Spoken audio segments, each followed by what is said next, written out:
अस्सलामुअलैकुम and a very good morning. मैं हूं आपकी मेज़बान शाइस्ता रज़ा और मैं आप लोगों को एक दफ़ा खुशामदीद कहती हूं सिटी एट 10 में।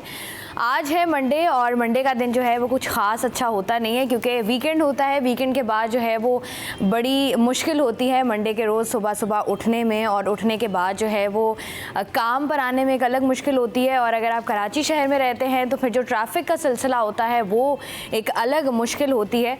तो जो है इन तमाम तर चीज़ों पर बात करेंगे, लेकिन सबसे पहले हमारे पास टॉप 10 न्यूज़ है, उन पर बात कर लेते हैं। हम लोग देख रहे हैं कि शहर कायद में जो है वो फेस्टिवल का इनेकाद किया गया है और वहाँ पर जो है वो मुख्तलिफ़ ममालिक से लोग आए भी हैं और आकर जो है वो अपनी सकाफ़त भी जो है वो उनकी हमें यहाँ पर नज़र आ रही है। और कराची के शहरियों के लिए एक अच्छा इकदाम भी है। शहर कायद में सजे सकाफ़ती मेले का आज जो है वो 5वां रोज़ है और हमने देखना यह है कि यहाँ पर क्या क्या हो रहा है। आर्ट्स काउंसिल पाकिस्तान कराची में मुख्तलिफ़ ममालिक की सकाफ़त के रंग जो हैं वो हमें नज़र आ रहे हैं और ये जो कल्चरल फेस्टिवल है कराची में पूरे आबोताब के साथ जो है वो जारी है। इस पर भी हम बात करेंगे। साथ ही साथ कराची शहर की बात कर रहे हैं और मौसम की बात ना करें ऐसा नहीं हो सकता, क्योंकि कराची के शहरी जो हैं वो काफ़ी परेशान हमें नज़र आते हैं क्योंकि गर्मी बहुत ज़्यादा है और इसकी वजह से जो है वो लोगों को जो शदीद मुश्किलात हो रही हैं उसमें एक बड़ी जो कमी बताई जाती है, बड़ा जो एक रीज़न बताया जाता है वो रीज़न यही है कि हमारे जो शहर है उसमें ज़रा प्लांटेशन कम हुई है, उसमें जो है वो पौधे उस तरीके से नहीं लगे हुए। MKM पाकिस्तान की कौमी शजरकारी मुहिम जो है वो जारी है। हॉक्स बे कोस्टल एरिया में मैंग्रोव्स के पौधे जो है वो लगाए गए हैं और शजरकारी मुहिम की तकरीब में सीनियर रहनुमा मुस्तफ़ा कमाल और MKM के अरकान कौमी सूबाई असम्बली की जो है वो शिरकत हुई है। इस पर भी हम बात करेंगे कि किस तरीके से इसको जो है वो मज़ीद बेहतर किया जा सकता है। कराची में सबसे बड़ा मसला इंफ्रास्ट्रक्चर का है, वो मल्टीपल टाइम हम बात कर चुके हैं। तो कराची की सड़कों की मरम्मत के लिए 1.5 बिलियन रुपए जारी कर दिए गए हैं वज़ीर आला सिंध की जानिब से। वज़ीर आला सिंध मुराद अली शाह ने कहा है कि सिंध हुकूमत कराची के मसाइल पर भरपूर तवज्जो दे रही है। आवाम को सहूलत फराहम करने की हर मुमकिन जो है वो हम कोशिश कर रहे हैं। चेयरमैन को हटाने से कराची इंटर बोर्ड में इंतज़ामी बहरान, तलबा का मुस्तकबिल दाव पर लग गया। जब से जो है वो इंटरमीडिएट के इम्तहानात हुए हैं उस वक्त से लेकर अब तक जो है वो काफ़ी मुश्किलात का सामना जो है वो लोगों को करना पड़ रहा है। आला सानवी तालीमी बोर्ड में इंतज़ामी बहरान के बायस एक बार फिर नौजवानों का मुस्तकबिल जो है वो दाव पर लगने का खदशा है। चेयरमैन इंटर बोर्ड कराची को दौरान नताइज कोर्ट के हुक्म पर ओहदे से हटा दिया गया था, जबकि 11वीं और 12वीं जमात के नताइज तैयारी के आखिरी मराहिल में है। इम्कान है कि इन नताइज का ऐलान बग़ैर चेयरमैन के जो है वो किया जाएगा। इस पर भी हम बात करेंगे क्योंकि वैसे ही जो है वो स्टूडेंट्स काफ़ी ज़्यादा परेशान हैं जो कि पास आउट हो चुके हैं, लेकिन जो अभी पास आउट हो रहे हैं या जो पढ़ाई के मराहिल में हैं वो लोग भी जो है वो इस तरह की मुश्किलात का जो है वो उनको सामना करना पड़ रहा है। एक और चीज़ है कराची वालों के लिए, वो क्या है जी कि कराची वालों के लिए घर बैठे लर्निंग और इंटरनेशनल ड्राइविंग लाइसेंस बनवाने की सहूलत जो है वो पेश कर दी गई है। शहर कायद के बासियों के लिए खुशखबरी है कि अब वो घर बैठे ही जो है वो ऑनलाइन बासानी लर्निंग और इंटरनेशनल ड्राइविंग लाइसेंस बना सकते हैं। ये एक बहुत अच्छी बात है क्योंकि जब भी आप किसी सरकारी इदारे में जाते हैं घंटों जो है वो आपको लाइन में लगना पड़ता है और उससे जो है वो लोगों को शदीद मुश्किलात होती हैं। और वैसे शहर कायद में आमतौर पर यही कहा जाता है कि अगर आपने कुछ सरकारी काम कराना है तो आपको छुट्टी करनी पड़ती है, क्योंकि छुट्टी के बगैर आपका काम जो है वो मुमकिन नहीं हो पाता है। साथ ही साथ अगर हम देखें तो MD कैट इम्तहानात में मेरिट बेचने वालों के ख़िलाफ़ कानूनी कार्रवाई का मुतालबा, ये मसला जो है वो अरसा दराज से है और मुस्तकबिल जो है वो नौजवानों का जो है वो हमेशा से ख़तरे में रहा है और इस तरह के बहुत सारे मसाइल का जो है वो लोगों को सामना करना पड़ता है। इस पर भी हम बात करेंगे। साथ ही साथ डाउ यूनिवर्सिटी ने MD कैट नताइज के सरकारी तौर पर आदाद व शुमार भी जो हैं वो जारी कर दिए हैं। ये तमाम तर ख़बरें हैं जिन पर हम बात करेंगे और इन सब पर बात करने के लिए मेरे साथ हमेशा की तरह 2 पैनलिस्ट मौजूद हैं, जिनमें हमारे पास जो है वो सीनियर रिपोर्टर्स मौजूद हैं। पैनलिस्ट में हमारे साथ हैं अशरफ खान और साथ ही साथ जो है वो महराज भाई मौजूद हैं। मैं इनको महराज भाई कहती हूँ। अस्सलाम वालेकुम, कैसे हैं आप? वालेकुम सलाम। सबसे पहले मुझे बताइएगा कैसी रही आप लोगों की मॉर्निंग? मॉर्निंग ज़बरदस्त। आज मंडे है तो मंडे का एक आना ही होता है और आज पहला वर्किंग डे है तो उसके हिसाब से प्लान करके आना है कि पूरे हफ्ते क्या करना है, क्योंकि वीकेंड तो गुजर गया है, वीकेंड जैसे तैसे गुजर गया है लेकिन आज मंडे है तो मंडे को सारी मतलब हमारी तो बिज़नेस कम्युनिटी के अगर हम देखें तो फाइनेंशियल मार्केट ओपन होती है, मनी मार्केट ओपन होती है, फिर दीगर है तो उसकी सुबह से अपडेट शुरू हो जाती है कि स्टॉक मार्केट 9:15 बजे खुल जाती है, फिर बैंकिंग खुल जाता है, तो सुबह से लेकर शाम तक आप मसरूफ़ ही रहेंगे। ऐसा ही है जी। आप बताएं, वो जैसे अरशद भाई कह रहे थे कि हम तो उठ ही जाते हैं, अब उठना ही पड़ा। आप बताएं जिस तरीके से ये प्लान करते हैं पूरा वीक, आप भी उसी तरीके से करते हैं या आप मेरी तरह उठते हैं? नहीं, देखिए हमें प्लानिंग तो थोड़ी बहुत करनी पड़ती है, लेकिन हमारा शोबा ऐसा है क्राइम रिपोर्टिंग का कि हमारा तो सुबह उठने के बाद ये पता ही नहीं होता कि दिन में होगा क्या। ऐसा ही है, ठीक है ना। तो इस वजह से हम एक प्लानिंग अपनी जो फॉलोअप स्टोरीज़ हैं उसकी प्लानिंग तो कर लेते हैं, लेकिन जो शहर में होने वाले वाक़यात हैं, रोज़ की मामलात जो हैं जिसमें डकैती, कत्ल, हादसा, दीगर मामलात हैं, तो उन चीज़ों में हमें फिर ज़ाहिर सी बात है इंतज़ार करना पड़ता है। और अल्लाह माफ़ करे, कहना नहीं चाहिए, इंतज़ार करना नहीं पड़ता, चीज़ें बैक टू बैक आती जाती रहती हैं हमारे पास। बिल्कुल ऐसे तो हमारी प्लानिंग सिर्फ होती है फॉलोअप्स के लिए या फिर कोई अगर हम पैकेज बना रहे हैं उसके लिए। ऐसे ही, ठीक है जी। सबसे पहले अगर हम खबरों पर आएँ तो सबसे पहले माशा भाई से बात करेंगे। ये जो सकाफती मेला कराची शहर में हो रहा है, इसके हवाले से बताइएगा। आप गए हैं अभी तक, आपका जाना हुआ है या नहीं? अभी तक तो मौका नहीं मिला क्योंकि सुबह से हम लोग आए हुए होते हैं और ये शाम में शुरू होता है और शाम में हमारी बैटरी लो हो जाती है तो वापस घर जाना होता है। तो कोशिश है कि हमारा असाइनमेंट वगैरह हम लोगों ने प्लान किया था कि जाएंगे तो वीकेंड पे ही जा सकते हैं और ये लंबा है, मतलब 1-2 दिन का नहीं है, मतलब नियर अबाउट के 1 महीने से ऊपर ये जारी रहेगा।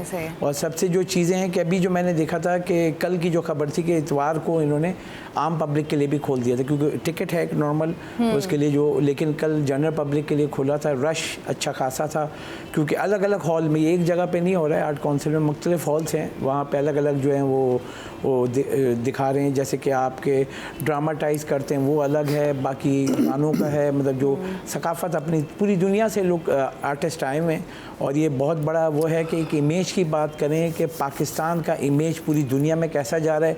सबसे अहम बात कि पूरी दुनिया से आर्टिस्ट आए हुए हैं और वो अपने फ़न का मुजाहरा यहाँ पे करके दिखा रहे हैं और साथ में उनको पूरा मतलब मीडिया उनको केटर कर रहा है। और ये जब ये मैसेज बाहर जाता है तो पाकिस्तान का एक सॉफ्ट इमेज जाता है कि पूरी दुनिया के लोग यहाँ आकर एक अपना मतलब कि परफॉर्मेंस दे रहे हैं, लोग आके देख भी रहे हैं। तो इससे पाकिस्तान का ना सिर्फ बल्कि कराची का एक सॉफ्ट इमेज जो है बाहर जाता है।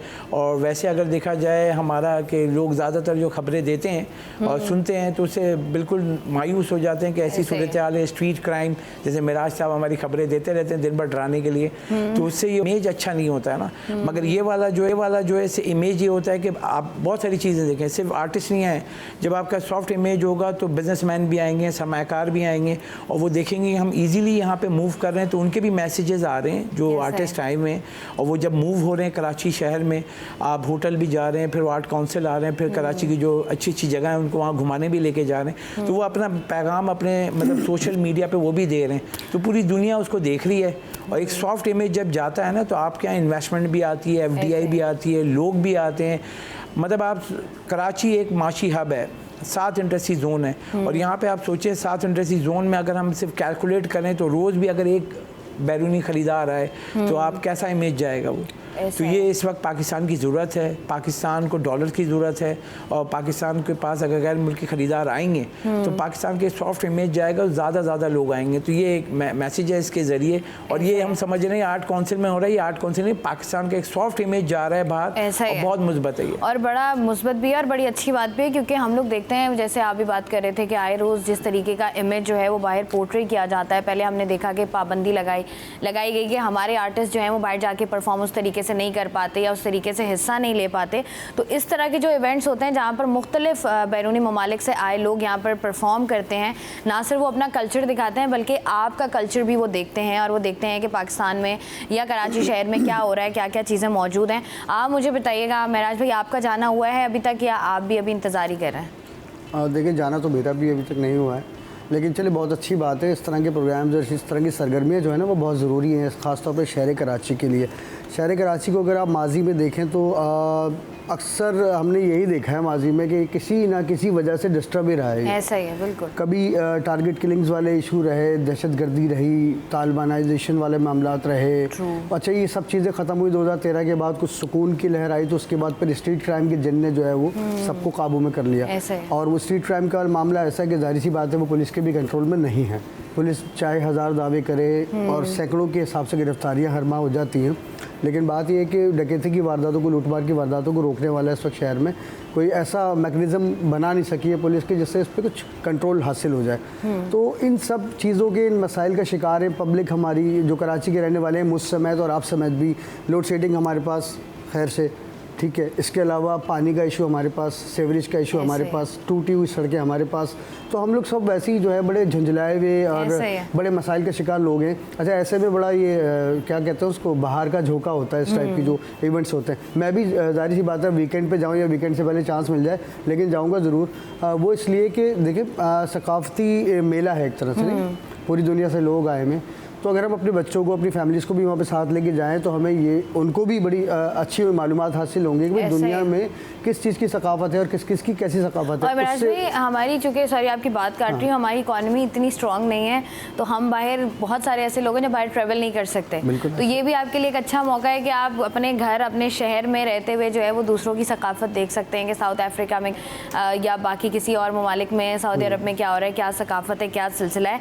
साथ ही साथ अगर हम बात करें कराची शहर की, जैसे आप बात कर रहे हैं, क्राइम की बात कर रहे हैं, या अशरफ भाई बात कर रहे हैं कि उस तरीके से हमें जो है वो इकॉनमी को बेहतर करना है, साथ ही साथ कराची का सबसे बड़ा मसला जो है वो प्लांटेशन का भी है कि प्लांटेशन जो है वो कराची में उस तरीके से नहीं हो रही। या अगर पाकिस्तान के बाकी शहरों में आप जाते हैं तो आप वहाँ पर यही देखते हैं कि जो है वो वहाँ पर उस तरीके से ग्रीनरी मौजूद है, ब्यूटिफिकेशन का काम हुआ है, लेकिन कराची जो है कहीं ना कहीं पीछे रह गया। इस पर भी बात करेंगे, लेकिन यहाँ वक्त तो एक छोटे से ब्रेक का।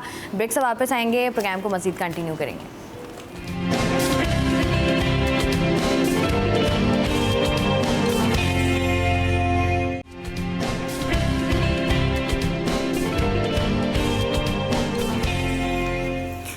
वेलकम बैक जी। आज के प्रोग्राम में हम लोग बात कर रहे हैं मुख्तलिफ इशूज़ पर, और उन्हीं इशूज़ पर बात करते हुए हम लोग जो है वो ब्रेक से पहले छोड़ कर गए थे कराची को बिना पौधों के, और एमकेएम पाकिस्तान की जानिब से जो है वो शजरकारी मुहिम का आगाज़ जो है वो हो गया है, और उसके बाद जो है वो हॉक्स बे से कोस्टल एरिया तक जो है वो मैंग्रोव्स के पौधे जो है वो लगा दिए गए हैं। इसी पर बात करेंगे हम अशरफ खान से। अशरफ भाई, मुझे बताइएगा कि कराची शहर में उस तरीके से ग्रीनरी हमें नज़र नहीं आती, कब हम देखेंगे कराची को हरा भरा देखने के लिए है कि हमें मास्टर प्लान पे काम करना होगा। सुप्रीम कोर्ट ऑफ पाकिस्तान ने जब कराची की रजिस्ट्री और कराची में तजावुज़ात, कराची में जो इंक्रोचमेंट के ऊपर बात हुई थी, तो उस पर ये कहा था मास्टर प्लान कहाँ है। जब सुप्रीम कोर्ट ने पूछ के वो बैठ गई, उसको नहीं बताया गया, तो मास्टर प्लान तो है ही नहीं ना कराची का। मास्टर प्लान क्या है? अगर आप देखें मास्टर प्लान तो इस्लामाबाद को अगर आप एरियल व्यू लिए, यानी हेली कैम्प से देखें आप, तो आपको नज़र आएगा कोई ऐसी जगह नहीं है जहाँ ग्रीनरी ना हो। हर सोसाइटी के साथ आपको पार्क, आपको दरख्त, क्योंकि ये वहाँ जान है उसकी खूबसूरती के। कराची कंक्रीट बन गया है, कंक्रीट का जंगल है। आप अगर यहाँ हेली उड़ाएं, मुझे दरख्त दिखा दें। जब आप लैंडिंग कर रहे होते हैं ना अशरफ भाई, तो भी आपको नज़र आ रहा होता है। मेन ये है कि कराची एक पूरा मास्टर प्लान के साथ बनाया गया था। मैं बताऊं, क्योंकि मैं नॉर्थ जहानाबाद की पैदाइश हूँ। नॉर्थ जहानाबाद, नाज़ाबाद, फेडरल भी एरिया, ये पुराने इलाके हैं, क्योंकि उसके बाद आगे बढ़ा है ना ये डिफेंस वगैरह, तो बाद में आए। जब कराची था तो उस वक्त आपका नाज़ाबाद, नॉर्थ जहानाबाद, फिर उसके बाद आगे गए नॉर्थ कराची, न्यू कराची, ये सब बना। तो नॉर्थ जहानाबाद वो प्लान इलाका है जहाँ पे आपको बरसाती नाले थे, ठीक है, उसके साथ सर्विस लाइन थी, पे मेन रोड थी, और बीच में बहुत बड़ा पार्क की जगह थी। बर्बाद कर दिया। और कौन लोग हैं यहाँ पे जो कराची को ओन नहीं करते हैं, लेकिन बोलते हैं कराची हमारा है। मतलब मैं यहाँ एमक्यूएम की बात करूँगा, अभी शजरकारी मुहिम कर रहे हैं। तो नॉर्थ जहानाबाद में अगर मैं बताऊँ, आप सखी हसन पे जाएँ, 5 स्टार जाएँ, KDA जाएँ, ये 3 जो हैं, क्योंकि मैं वहाँ रहा हूँ, पैदा हुआ हूँ, साइकिल चला जाके बड़ा हुआ हूँ, तो वहाँ पर बरसाती नाले थे। बरसाती नाले जाते थे तो वहीं पे दरख्त थे। मिराज भाई भी इसको बताएंगे कि वहाँ पे जो दरख्त थे, क्योंकि बरसाती नाले में पानी होता था, वो पानी उसको मतलब दरख्त ही दरख्त आपको नजर आते, तो ग्रीनरी ऐसी थी। अब आप जाएं, बरसाती नाले बंद कर दिए, दरख्त गायब हो गए। किसी ने गायब किए? कराची के ही लोग थे ना। ऐसे जी, बिल्कुल ऐसे। अब ये शजरकारी मुहिम कर रहे हैं, तो आप जाएं, पूरा आप नॉर्थ जहानाबाद में आपको नजर आएगा कंक्रीट का जंगल, हाई राइज बिल्डिंग बना दी गई हैं, वो रेसिडेंशियल एरिया था। तो अब जो लोग हैं उनसे सवाल ये बनता है कि आपने कैसे रेसिडेंशियल एरिया को कमर्शियल बना दिया दिया आपने, आपने वहाँ हाईवेज बना दिए, जो छोटे घर थे वहाँ पे मेन रोड पे हैदरी मार्केट आपने देखी, उसके आसपास घर थे, बड़े बड़े दरख्त लगे हुए थे, क्योंकि हाईवेज बना, दरख्त काट दिए। मतलब आपकी सांस लेने की, ऑक्सीजन देने वाली जो चीज़ है आपने खुद ख़त्म कर दी। अब आप कह रहे हो दरख्त नहीं है। फिर हैदरी वाली मार्केट पे ग्रीन लाइन ट्रैक बना, अब वहाँ पे पूरे दरख्त ही दरख्त थे, वो ख़त्म कर दिया आपने।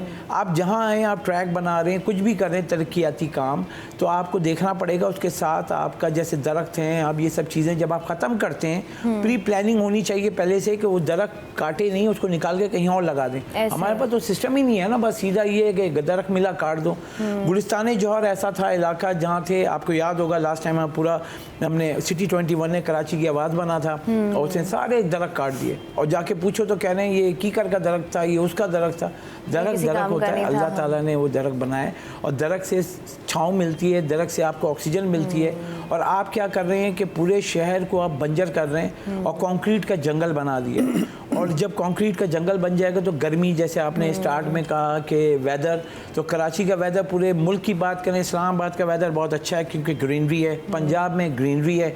यहाँ आके देखें, आपको लगेगा पता नहीं क्या कि कहत पड़ा हुआ है। ऐसा ही है बिल्कुल, मतलब ऐसा लगता है कि आप पता नहीं कौन से मुंजो दाड़ों में आ गए हैं, जिस कदर कराची शहर में गर्मी है और जिस तेज़ी से जो है वो दरख्त काटे जा रहे हैं। मिराज भी मुझे बताइएगा, जिस तरीके से हम अशरफ भाई भी बात कर रहे हैं कि कराची शहर में ये पहली दफ़ा शजरकारी मुहिम नहीं हो रही, इससे पहले भी मल्टीपल टाइम हुई है, लेकिन हम देखते हैं कि वो चंद दरख्त लगते हैं और चंद पौधे लगते हैं, और उसके बाद वो पौधे कहाँ जाते हैं, कहाँ नहीं जाते, किसी को पता नहीं है।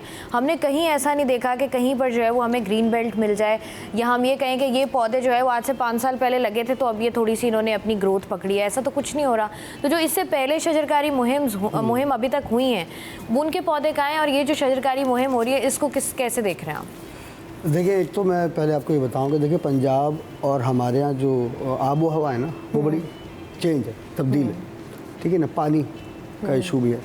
तो हमारे यहाँ तो अगर आप पूरे सिंध का एक जायज़ा लेंगे तो आपको सिंध बंजर ही नज़र आएगा और गर्मी ही नज़र आएगी आपको सिंध में, पूरे सिंध में। तो कराची भी ज़ाहिर सी बात है सिंध का हिस्सा है, एक तो ये इशू है। अच्छा, दूसरी बात यह है कि जो अशरफ भाई ने कहा, बहुत अच्छी बात कही, क्योंकि हमारी जो इंतज़ामिया है वो तो शजरकारी मुहिम तो ज़रूर चला देती है, क्योंकि उसमें ज़ाहिर सी बात है मीडिया भी होता है और फिर सोशल पे भी उनकी पब्लिसिटी होती है। तो ये मैं समझता हूँ कि पब्लिसिटी स्टंट है ये, ठीक है ना, क्योंकि देखें इंतज़ामिया का काम है पौधे लगाना, लेकिन हमने ये देखा है कि यहाँ पर इंतज़ामिया पौधे उखाड़ लेती है, दरख्तों को कटवा देती है। हालांकि ये भी मैं आपको बताऊँ कि दरख्त काटना भी जुर्म है, उसकी बाकायदा एक FIR दर्ज होती है। अगर आपने एक दरख्त काट दिया है तो उसकी FIR होगी।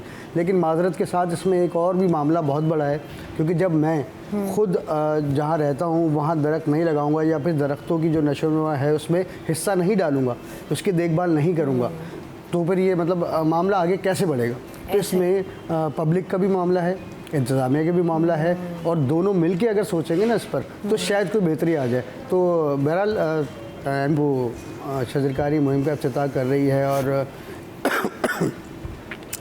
जिस तरीके से शजरकारी मुहिम हो रही है और जिस तरीके से मिराज भाई भी बात करेंगे, जिस तरीके से जो है मुख्तलिफ सोशल मीडिया पर हम लोग देखते हैं कि पौधे लगाए जा रहे होते हैं, दरख्त लगाए जा रहे होते हैं, और जहाँ पर जो है वो हम इंतज़ामिया की बात है, वहीं पर जो है वो साथ ही साथ आवाम की भी जिम्मेदारी है। तो जैसे अशरफ भाई आप बात कर रहे हैं कि वहाँ पर कमर्शलाइज़ कर दिया गया, वहाँ पर बिल्डिंग्स बना दी गई, तो वो भी बिल्डिंग्स हम में मतलब हमारी आवाम में से या आपकी हैं या मेरी हैं। तो ये है ना, आवाम को अगर हम देखें तो बहुत सारी ऐसे मामला हैं जहाँ पर आवाम की उस तरीके से इन्वॉल्वमेंट होनी चाहिए, लेकिन होती नहीं है। नहीं, देखिए मैंने आपको बीच में बोलते हुए ये बोला भी कि इस शहर को कोई ओन नहीं करता है, ना कोई सियासी जमात, ना हम लोग, जो मैं खुद मतलब जो यहाँ के रिहायशी हैं। अगर शहर है आपका, उस शहर को साफ़ रखना, उस शहर को सरसब्ज बनाना, ग्रीनरी करना, ये सब हम सब का काम है। अगर रहता हूँ एक इलाके में, वहाँ पे अगर ग्रीनरी नहीं करूँगा तो मेरे बच्चों के लिए, मेरे जो रिहायशी हैं उनके लिए वो सही नहीं है। अब यहाँ पे आप यकीन करें, मेरी अपनी सोसाइटी है, वहाँ पे मैं वीकेंड में एक दिन टाइम देता हूँ 2-2.5 घंटे के लिए, फिर उनको बोलता हूँ कि जहाँ जहाँ हैं तो पौधे लगे हुए तो उसको पानी डालो। सबसे बड़ा मसला ये, हम दरख्त तो लगा देते हैं, पानी का बहुत बड़ा मसला है। और कराची में पानी की सप्लाई चेन आपको पता है, पीने के लिए पानी चाहिए तो ख़रीदना है, ऐसे है, ठीक है, सफाई करानी है तो पैसे देने हैं, फिर आपको अपनी सेफ्टी करानी तो गार्ड रखने हैं। तो मतलब माशाल्लाह से हुकूमतें तो आती हैं, बैठती हैं, सारी सब चीज़ें देती हैं। ये गवर्नमेंट का काम है, ये जो बोले ना शजरकारी मुहिम या शहर को ग्रीनरी करना, या आप क्या समझ रहे हैं इस्लामाबाद में क्या वहाँ के रिहायशियों ने किया है? गवर्नमेंट ने किया है, वहाँ पैसा लगा है और पैसा बोलता है वहाँ पे। पंजाब में, लाहौर में जाए, पैसा बोलता है कि पैसा लगा है। आप जाएं अंडर पासेस, उसके साथ साथ जो आपके ट्रैक हैं वहाँ पे आपको पौधे नजर आएंगे, पैसा बोल रहा है कि लगा है। यहाँ पे आप दिखाएं तो लगता है कि जो अगर दरख्त भी लगा हो तो उसको उखाड़ देते हैं, और जो चीज़ें बनाते हैं, आप कराची के अंडर पासेस में जाएंगे ना, आप कान पकड़ लेंगी, जाते हुए डरेंगी कि छत ना गिर जाए। ऐसा ही है, मतलब कि सरिये नज़र आ रहे हैं और हम लोग चला चला के थक गए और ढीठ हैं ये लोग, इतने बड़े ढीठ हैं कि मतलब ये आखिरी इनकी मिसालें मिलती हैं। इनकी Guinness book of world record में इनका नाम आने चाहिए कि ऐसे ढीठ हैं कि शहर की मरम्मत करने में इनको मौत आती है। ऐसा ही है। और जब टेंडर्स पास हो रहे होते हैं और जिस तरीके से सरकारी टेंडर्स पास होते हैं, अगर हम वो देखें, एक भारी भरकम अमाउंट होती है जो कराची की ब्यूटिफिकेशन पर लगनी होती है, जो मुख्तलिफ मामलात में लगनी होती है, लेकिन अनफॉर्चुनेटली जो है वो उस तरीके से जो है वो कराची शहर में ब्यूटिफिकेशन का काम नहीं हुआ। और अगर होता भी है तो वो इस तरीके से होता है, या तो वो सुस्त रवि का शिकार होता है, या वो आवाम को इतनी ज़हनी अजियत में डालकर होता है कि आवाम कहती है कि आप रहने ही दें, आप बस हमें जो है वो रास्ता दे दें और हम जो है अपने अपनी जगहों पर जो है वो पहुँच जाएँ। रास्ते की बात हो रही है तो कराची की सड़कों की मरम्मत के लिए मैंने आपको बताया था कि 1.5 बिलियन रुपए जो है वो जारी कर दिए गए हैं। और वज़ीर आला जो सिंध हैं मुराद अली शाह, उन्होंने कहा है कि बारिशों के बाद ही शहर की सड़कों की मरम्मत का काम शुरू किया गया और हुकूमत सिंध 1.5 बिलियन रुपए के KMC को जो है वो रूट्स की मरम्मत के लिए जारी कर चुकी है। और इसके साथ ही साथ वज़ीर आला सिंध का कहना था कि कराची के मुख्तलिफ मनसूबों पर जो है वो 200 अरब रुपए खर्च कर रहे हैं। ट्रांसपोर्ट के अहम प्रोजेक्ट्स पर काम तेज़ी से जारी है। अब ये 200 अरब रुपए भी निकल रहे हैं अशरफ भाई, 1.5 बिलियन भी निकल रहा है। अब मुझे बताएं कि ये कहाँ लग रहा है? नहीं देखें, 200 अरब जो प्रोजेक्ट्स है बस के लिए, वो तो लॉन्ग टर्म में है ना, वो तो अभी तो नहीं बन रहा है, वो तो आहिस्ता आहिस्ता जारी होंगे। लेकिन आपको याद होगा ये PDM1 गवर्नमेंट आई तो एक 2000 रुपये बहुत चला था सोशल मीडिया पे कि गरीबों को 2000 रुपये। वैसे ही कराची की सड़कों के लिए 1.5 अरब रुपये जारी किए हैं। 1.5 अरब रुपये। अब आप सोचें, कराची में आप भी जारी होती हैं, आप भी अपने घर से यहाँ आई हैं, आप बताएं कि 1.5 अरब रुपये जो बहुत बड़ी अमाउंट है इनके हिसाब से, तो आपको क्या लगता है कि ये चीज़ें सही हो जाएंगी? मैं 13D से आता हूँ, गुलशन में रहता हूँ। 13D से आते हुए जो ज़हनी कोफ्त होती है ना मुझे 13D से निकल के और मेन रोड तक आने में, अंदर की सड़कें तबाह हाल है। 13D पे आए, इनको मेयर कराची को लेके जाके दिखाता हूँ मैं। आप देखें क्या किया है आपने। आप वहाँ पे आपने मिट्टी डाल दी है, उसके ऊपर अगर रोड बनेगी तो क्या होगा, वो पूरा उखड़ने के बाद वो बनेगा पूरा शुरू से, क्योंकि आपने मिट्टी डाल के वो पहाड़ बना दिए कि आप ऐसे इलाके में जा रहे हैं कि आपके वो जीप चल रही है ऐसे। और ये कराची में से वही नहीं, बहुत सारे पॉइंट्स हैं। आप नॉर्थ इस्लामाबाद में जाएँ, फिर मैं वहाँ पर आ रहा हूँ, अंदर स्ट्रीट जो है उनकी सब तबाह हो गई हैं। वहाँ के रिहायशी हमें फ़ोन करके कहते हैं आए बनाएं, वहाँ पे तो कुछ भी नहीं है। अब मेन ये कि इतनी शिकायतें आ रही हैं, लेकिन उसके बावजूद ये 1.5 अरब रुपए जारी किए हैं, बड़ी मेहरबानी है इनकी। लेकिन जो कराची कमा के देता है पूरे मुल्क में सबसे ज़्यादा, आपका जो रेवेन्यू होता है, आप यकीन नहीं करेंगे, 2900 अरब रुपए कराची कमा के देता है टोटल रेवेन्यू में। उस 2900 अरब में से अगर आप 100 अरब रुपए भी लगा दें तो कराची बन जाएगा। सड़कों का मसला नहीं है, अगर आप सड़कें अभी बना देंगे फिर वो टूट जाएंगी, इसलिए कि आपको इंफ्रास्ट्रक्चर किसे कहते हैं वो इनसे पूछें। सीवरेज की लाइन डालनी है, पानी की लाइन डालनी है, ठीक है, फिर आपको बरसाती नाले ठीक करने होंगे। अब ये सब के लिए पैसे चाहिए। सड़क अगर बना देंगे आप, फिर गटर उबल जाएगा, फिर क्या होगा। आप किसी भी जगह पे जाएं जो सड़क ख़राब होती है, 2 वजूहत हैं, पानी खड़ा हुआ होता है, सीवरेज की लाइन होती है या पानी की लाइन। और हमारे यहाँ देखें 50 बरस में कराची में कोई भी ऐसा कोई इलाका नहीं है जहाँ पूरी सीवरेज की लाइन डाली गई हो, पानी की लाइन डाली गई हो। और अगर आप इन लोग से जो मुतलका इदारे हैं, वाटर बोर्ड है या दीगर हैं, उनसे बोलेंगे तो कह रहे हैं कि भाई मुलाजमीन इतने, उनकी तनख्वाहें, उनके खराजात इतने हो जाते, पैसे ही नहीं बचते हैं, तो कौन डालेगा, कौन? हमें ये बता दें गवर्नमेंट के, हमें कि जिस मुल्क से बोलना है कि आके बना दो, आपका काम है। आप यहाँ से रेवेन्यू कलेक्ट कर रहे हो, खिदमात पर सेल टैक्स वसूली कर रहे हो, यहाँ पे जो सर्विसेज टैक्स है वो वसूल कर रहे हो। सिंध की बात करो, वफाक की नहीं, सिंध जो है आप यकीन करेंगे 250 अरब रुपए वसूल कर रहा है खिदमात पर सेल टैक्स, सर्विसेज के ऊपर SRB, वही लगा दो। 95% कराची से टैक्स जमा हो रहा है सिंध को, 250 अरब रुपए, आप उसमें कुछ तो लगा दो। हाँ, मतलब डायरेक्टली और इनडायरेक्टली जिस तरीके से टैक्सेस आवाम से लिए जा रहे हैं और आवाम दे भी रही है, और उस पर अगर आप कराची की सड़कों की बात करें और जिस कदर जो है वो कराची की सड़कों को मरम्मत की ज़रूरत है, उसके हिसाब से 1.5 बिलियन रुपए जारी किए गए हैं। मिराज भाई, इस पर क्या कहेंगे आप? चले, अच्छी बात है, रकम तो जारी कर दी इन्होंने। अब मैं आपको एक और बात बताऊं कि सैटरडे नाइट को जो कि वीकेंड था ना, उस पर एक जादू भी हुआ है कराची में। ओह, वो अच्छा। शायद हमारी और आपकी नज़रों से गुजरा भी हो। तो मैंने कुछ सफ़र किया यूनिवर्सिटी रोड पर भी। तो ये पुरानी सब्ज़ी मंडी वाला जो रोड है, जो ज़ाहिर सी बात है जहाँ पर ट्रैक बन रहा है, उस सड़क की तो हालत सबको पता है।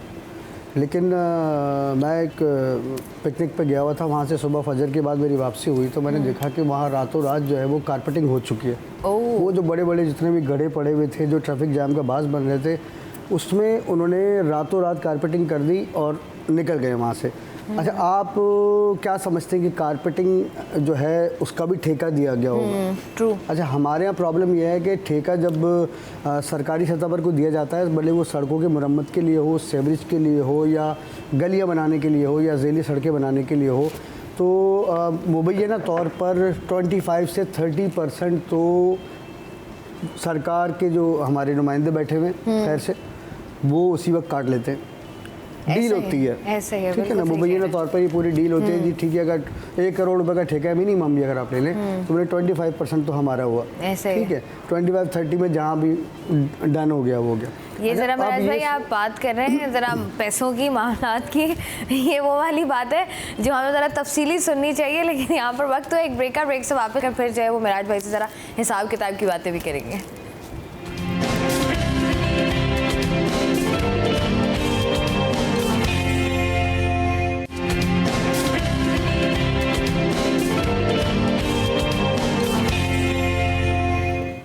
Welcome back. सिटी एट 10 में हम लोग बात कर रहे थे मुख्तलिफ मसाइल पर, और मसाइल पर बात करते कुछ हिसाब किताब की बात कर रहे थे। मिराज अख्तर साहब, इन्हीं से पूछते हैं कि क्या बात कर रहे थे आप, सरकारी ठेका आपने लेना है और रोड की कारपेटिंग हो जाती है, आप इस पर कुछ बात कर रहे थे, 25% का हिस्सा, इस पर ज़रा। बिल्कुल ऐसे ही है जी, कराची में जितने भी तरक्याती काम होते हैं या हो रहे हैं, उसमें जो सरकारी तौर पर ठेका दिया जाता है उसका एक बाकायदा प्रोसेस होता है। लेकिन इस वक्त जो सूरत चल रही है वो ये है कि 25 से 30% पर वो ठेके जो है वो पब्लिक को, मतलब जो गवर्नमेंट कॉन्ट्रैक्टर्स हैं उनको दिए जा रहे हैं। हालांकि ऐसा होना नहीं चाहिए। अब देखिए, ये तो सब मुबैना तौर पर करप्शन के मामलात हैं और चल रहे हैं, इसमें कोई दो राय नहीं है। दूसरी बात यह है कि ठीक है, अब 25% अगर आप ले लेंगे, फ़र्ज़ करें कि 1 करोड़ रुपया है, तो बाकी बचे 75 लाख रुपए। 75 लाख रुपए में वो जो गवर्नमेंट कॉन्ट्रैक्टर है वो किस तरह डिलीवर करेगा? भाई वो खुद भी तो कमाएगा उसमें, फिर बचेगा क्या? जो बचेगा वो उस पर लगा देगा। और फिर मज़ेदार बात, इस 1 करोड़ का मैं एक मिसाल दे रहा हूँ आपको कि 75 लाख रुपए वैसे बच गए, उसमें फिर उसने भी कमाया, कॉन्ट्रैक्टर ने, उसने मटेरियल हल्का लगाया, बस उसको रख के उसने बोला कि चलो ठीक है, बस काम निकाल दूँ, तस्वीरें वस्वीरें बनाऊँ और वीडियो बना के दे दूँ। फाइनल करने के बाद जिस वक्त वो अपनी पेमेंट लेने के लिए खड़ा होता है तो फिर 20% देगा सरकार को मुबैना तौर पे, ठीक है ना, अनऑफिशियली अंडर द टेबल। मतलब पहले 25% का कट, उसके बाद 20% का पेमेंट के टाइम पे कट, तो बचा क्या? वही ना, इसका तो सीधा सीधा हल है कि पैसे आपने अगर देने, आपके पास एक्स्ट्रा पड़े तो आप वैसे ही डायरेक्टली दे दें। आप ये सरकारी मंसूबों के नाम पर जो है वो पहले 25%, फिर 20% और फिर हर इंसान का हिस्सा है। जब सरकारी टेंडर्स पास होते हैं और सरकारी उस टेंडर में या उस काम में, तरक्याती काम में जितने लोग इन्वॉल्व होते हैं, कोई ऐसा बंदा नहीं है जो खाली हाथ घर जाता हो। सबकी जेब जो है वो भारी होती है। आप कुछ भी जो है उनसे मांग सकते हैं, वो आपको जो है वो खाने भी खिलाएंगे और वो जो है वो बिल्कुल खुशो खुरम, तकरीबन 3-6 महीने तो जो है वो खुशो खुरम गुजर ही जाते हैं। अच्छा, खुशी की बात हो रही है तो कराची वालों के लिए खुशखबरी हमारे सुनने में आई कि अब जो है वो घर बैठे ही वो जो है वो लर्निंग और इंटरनेशनल ड्राइविंग लाइसेंस जो है वो बनवा सकते हैं। इस पर बताइएगा ज़रा कि क्या चीज़ है ये और किस तरीके से ये मुमकिन हो सकेगा। देखिए जी, बहुत अच्छी बात है, क्योंकि देखिए हमारे यहाँ लाइसेंस, जो ड्राइविंग लाइसेंस बनाने का इशू है, उसमें लोग हमें अक्सर परेशानी नज़र आते थे कि जी कौन जाएगा, और जाएगा तो फिर उसको पूरे दिन का हिसाब किताब देखना है कि भाई कितनी देर मुझे लाइन में खड़ा होना है, कितनी ख्वारी होनी है, कितना परेशान होना है। अच्छा, इस पर काम जारी था। IG सिंध गुलाम नबी मेमन ने इस पर बहुत अच्छा फ़ैसला लिया था आज से कुछ महीने पहले, और जब मेरी उनसे मुलाकात हुई थी 2 माह कबल, तकरीबन 1.5 से 2 माह हो गए, तो उन्होंने मुझसे स्पेशली अपने इंटरव्यू के बाद ये कहा था कि महराज, ड्राइविंग लाइसेंस ब्रांचेस में कुछ तब्दीलियाँ आपको नज़र आएंगी, और आप मेरे लिए अगर ये कर सकते हैं खामोशी से वहाँ एक चक्कर लगाएं विदाउट कैमरा, तो शायद आपको कुछ तब्दीलियाँ नज़र आएंगी। अच्छा, मैंने अपने तौर पे चेक भी किया तो मुझे भी लगा कि कुछ हो तो रहा है, क्योंकि गुज़िश्ता 2-3 माह से जो है वहाँ पर मुझे एक सरगर्मियाँ होती हैं ना, पुरस्कार सी कि लाइसेंस बाहर से ही बन जाता है, बस आप पेमेंट दें, अंदर जाएँ और होके आ जाएँ, वो बिल्कुल बंद है सिलसिला। ये एक बहुत अच्छी बात थी। लोग जा रहे थे लेकिन ये कि लाइनें लगाए हुए थे। अब ये इन्होंने जो ज़ियाउल लंजार साहब जो हैं वज़ीर दाखिला सिंध, उन्होंने इसको इनॉग्रेट भी किया है और बहुत अच्छी बात है कि अब हमें जो है ऑनलाइन वो इंटरनेशनल लाइसेंस भी मिलेगा और इसके बाद जो हमारा जिसको हम कहते हैं लर्निंग लाइसेंस ये भी मिल जाएगा। अभी ये दो चीज़ें ऐसी हैं कि पब्लिक इसके लिए भी बहुत ज़्यादा परेशान रहती है। जो बाहर ट्रैवल करने वाले लोग हैं, 2 महीने के लिए जा रहे हैं, 3 महीने के लिए जा रहे हैं, तो वो यहाँ से अपना लाइसेंस बनवा के जाते हैं ताकि उनको वहाँ पर आसानी हो। तो उसके लिए पहले लोग परेशान होते थे, एजेंट माफिया बाहर बैठा होता था, जो कि अब भी होता है, ठीक है ना। वो बड़ी बड़ी रकमें उनसे तलब करता था और सारे काम करवा के दे देता था। लेकिन अब हम वाकई बहुत अच्छी डगर पर चल पड़े, ऑनलाइन हो गया है। अब आप जब इंटरनेशनल लाइसेंस के लिए या फिर लर्निंग लाइसेंस के लिए अप्लाई करेंगे तो आपको ऑनलाइन उसमें अगर कोई प्रॉब्लम आ रही है तो आपको मीटिंग का टाइम दिया जाएगा कि आप इस वक्त से इस वक्त जो है वो फला ब्रांच में हमारे पास जो है तशरीफ़ ले आएँ, ताकि अगर कोई मामला आ रहा है डॉक्यूमेंटेशन में तो उसको देख लिया जाए। और अगर हर चीज़ उनकी क्लियर होगी, तमाम पेपर्स वो सबमिट कर देंगे ऑनलाइन, तो उनको उसी वक्त उसकी अप्रूवल मिल जाएगी। तो ये 2 काम तो बहुत अच्छे हुए हैं। लेकिन अफसोसनाक सूरत ये है कि एक अच्छा अगर काम किया था सिंध पुलिस ने, ड्राइविंग एंड लाइसेंस ब्रांच ने, तो उसको पब्लिक किया जाना चाहिए था। उसकी प्रेस कॉन्फ्रेंस होती, मीडिया वालों को इनवाइट किया जाना चाहिए था। यहाँ हद यह है कि डीआईजी जो लाइसेंस ब्रांच है वो किसी भी मीडिया पर्सन का फ़ोन तक उठाने के लिए तैयार नहीं है। ओह, अच्छा, इनॉग्रेशन, ये अजीब सी बात है ना, क्योंकि अच्छा काम किया तो उसको तो जाहिर सी बात है उसका प्रचार होना चाहिए। लेकिन यहाँ सूरत हाल ये बड़ी अजीब सी है कि समझ नहीं आ रहा कि उन्होंने क्यों मीडिया को इनवाइट नहीं किया। और जब मीडिया ने खुद से उनसे रब्ता करने की कोशिश की तो उस वक्त भी उन्होंने किसी को जो है बिल्कुल ही लिफ्ट नहीं कराई। तो बहरहाल बात तो अच्छी है और काम अच्छा किया है, और जो अच्छा काम अगर उन्होंने किया है तो उसको होना चाहिए था कि ऐसा कि मीडिया पर आता और तमाम आम लोगों को पता चलता। अब आहिस्ता आहिस्ता लोगों को पता चल रहा है, लेकिन ज़रा मीडिया पर आ जाता तो तफसीली एक वो बात होती कि भाई इसका प्रोसेस क्या है। मतलब वो कंप्लीट आपको स्ट्रैटेजी समझ आ जाती ना। जैसे मिराज भाई बता रहे हैं कि अगर आप जाते हैं और कोई डॉक्यूमेंटेशन में मसला है तो आपको मीटिंग के लिए कॉल आएगी। तो मैं हैरान हो रही थी कि पाकिस्तान जैसे मुल्क में भी इस तरह की चीज़ें हों। और जिस तरीके से बात कर रहे हैं कि इंटरनेशनल अगर आपको ड्राइविंग लाइसेंस चाहिए होता है उसके लिए काफ़ी दुश्वारियाँ आपको उठानी पड़ रही होती हैं, काफ़ी मुश्किलात होती हैं। और उसके बाद इतना अच्छे इकदाम किए जाने के बाद जो है वो मीडिया से गुरेज़ा होना, खुफिया भी है, समझ नहीं आ रहा। ये आप हमें बताएंगे क्या है? उसके बाद मीडिया टॉक, ना कोई प्रेस कॉन्फ्रेंस, वजह क्या है इसकी? नहीं, देखें, क्योंकि हर किसी को झंडा लगाना होता है। इफ्तिताह किसने किया आपको पता है, वज़ीर साहब हैं, वज़ीर दाखिला, उन्होंने किया है, तो उनका भी तो नाम आना है ना, क्योंकि सबको अपने झंडे लगाने। आईजी साहब आए थे कुरंगी एसोसिएशन जो हमारी काटी है वहाँ पे, तो वहाँ पे मैंने एक सवाल किया था कि आप लाइसेंस हो इन सब का, तो मैंने कहा डाटा अगर आपके जो ट्रैफिक के हेड हैं, जो पुलिस के और ट्रैफिक पुलिस के, अगर मैं उनको सामने बैठाएं, मैं कुछ सवालात कर लूँ तो हंस रहे हैं वो ना, मुझे जानते हैं वो, कहते हैं भाई ये बिज़नेस का काम नहीं है, हम तो यहाँ पे वो। मैंने कहा कि सर एक सिंपल सा सवाल है, कराची में जो मेरे पास डाटा है कि 32 लाख मोटरसाइकिलें कराची मतलब एक्साइज डिपार्टमेंट रजिस्टर्ड है सिर्फ कराची में। फिर आप गाड़ियाँ देखें, 15 लाख गाड़ियाँ हैं कराची में, पूरे मुल्क की बात नहीं कर रहा हूँ, कराची में। मैंने कहा सर 15 लाख कार, 32 लाख मोटरसाइकिलें, फिर रिक्शे हैं, ट्रक हैं, ये सब हैं। तो मैंने कहा आपका ट्रैफिक पुलिस ने कितने लाइसेंस जारी किए हैं? बहुत सिंपल सी है, मैंने आपको फिगर बता दी, एक्साइज से आप डाटा ले लें, ऑनलाइन है, आप डाटा ले लें, वो डाटा दे देगा, आप सामने रखेंगे कितने हैं, मतलब 4 लाख रिक्शे हैं, कितने लाइसेंस जारी किए हैं आपने रिक्शों के, 3 व्हीलर के, मोटरसाइकिल के कितने लाइसेंस जारी किए हैं? मतलब आपके पास कोई डाटा ही नहीं है। आपको बताऊं कि जितने रिक्शे वालों को पकड़ेंगे ना, मुश्किल से 10% के पास भी लाइसेंस नहीं है ऐसे, और शहर का ट्रैफिक को बर्बाद कर रहे हैं। मोटरसाइकिल वालों को देख लें, रॉन्ग वे ऐसे आते हैं जैसे कि वालिद साहब ने रोड बनाई हुई है, जागीर है और जागीर है उनकी खानदानी, ऐसे मतलब देखें फ्लो होता है ट्रैफिक को, अगर आप सांस लेने नहीं देंगे ना तो आगे जगह नहीं बनेगी। अब आप जा रहे हैं सिग्नल चला जा रहा है ना, बिल्कुल मतलब वो गाड़ी के अंदर मतलब मार देगा वो कि कैसे रुके आप। अब आपको इंटरनेशनल जो लॉ है वो देखना पड़ेगा, लोगों को आगाही देनी पड़ेगी, और ताकि ट्रैफिक का फ्लो कैसे चलता है। आप वीडियो हैं, आप देखें, उनको दें। ट्रैफिक पुलिस का काम है आगाही दे, ये नहीं है कि गुच्छे बना के आप जाके लूटें लोगों को। कराची में जितने माफिया हैं उसमें ट्रैफिक माफिया भी है। आपको ट्रैफिक, अभी मैं आ रहा था कॉजवे वाली रोड से, ब्रिज के नीचे से सिटी स्कूल के पास से क्रॉस हुआ मैं, तो एक डंपर को रोका हुआ है किसी ने, 2 ट्रैफिक पुलिस वालों ने। अब जब डंपर, वो कॉजवे से मैं आ रहा हूँ, जब डंपर खड़ा होकर मेरी गाड़ी जा सकती है? नहीं, उसको कुछ सोचना चाहिए कि इस वक्त फ्लो है ट्रैफिक का, और सुबह आप का डंपर टाइम रोक रहे हैं, मतलब असल में वो बदमाश बने हुए हैं ना उस वक्त, ट्रैफिक पुलिस वाले नहीं है। जब उसको पता है डंपर जा रहा है, अलाउ किया हुआ है तो आया हुआ है ना, तो आपको उस जगह पे रोकने की मतलब कुछ सेंस होना चाहिए। मगर उसका जवाब नहीं दिया उन्होंने। जब मैंने कहा कि आप सामने लाइसेंस का रखें और जिसके पास लाइसेंस नहीं है उसको बंद कर दें, भले ही मैं हूँ, मेराज साहब हूँ, आप हूँ, अगर लाइसेंस नहीं है बंद कर दें उसको, बस सीधे हो जाएंगे। बहुत मैंने वो किया था। एक है बहुत सीनियर पुलिस के भी रहे हैं, आईजी भी रहे हैं और क्रिमिनोलॉजी में पीएचडी किया हुआ। एक इंटरव्यू किया था मैंने ज़िंदगी में, शायद हयात भी थे, फिर उसके साथ उनके बहुत सारी चीज़ें की उन्होंने मुझे बताया था कि क्रिमिनल को ख़त्म करना है ना, तो जो लिस्ट है इनके पास पुलिस वाले, 100 क्रिमिनल्स को आप ऐसी सज़ा दें बाकी सब चीज़ें हो जाएंगे। उसी तरीके से ट्रैफिक पुलिस में भी ये काम है। उन्होंने कहा कि अगर मोटरसाइकिल वाले जिनके पास लाइसेंस नहीं है, गलत गाड़ी चला रहे हैं, उनको अगर आप बंद करेंगे ना, सिर्फ कुछ नहीं, चलान करके छोड़ेंगे कुछ नहीं होगा, आप सीधा बंद करें बाइक के साथ, गाड़ी के साथ। मैं भी है, मेरे पास लाइसेंस नहीं, मुझे बंद कर, मैं सीट बेल्ट नहीं लगाया, कानून की खिलाफ वर्जी की है। आप जाएँ ज़रा इस्लाम, आप अभी आई हैं, आप बताएं, इंसान की बच्ची की तरह चला रहे होते नहीं हो रहे थे इस्लामाबाद में, ऐसे ही है, बिल्कुल लाहौर में कैसे चला रहे होते? चलो आप चले जाए ना, और रात आधी रात भी हो रही होती है ना, तो वैसे अब चूँकि कराची आइट्स हैं तो आदत यही है कि बस अगर रात को रोड खाली है तो गुजर जाएंगे, क्योंकि कराची वालों को ज़रा खाली रोड कभी मुयसर होती है।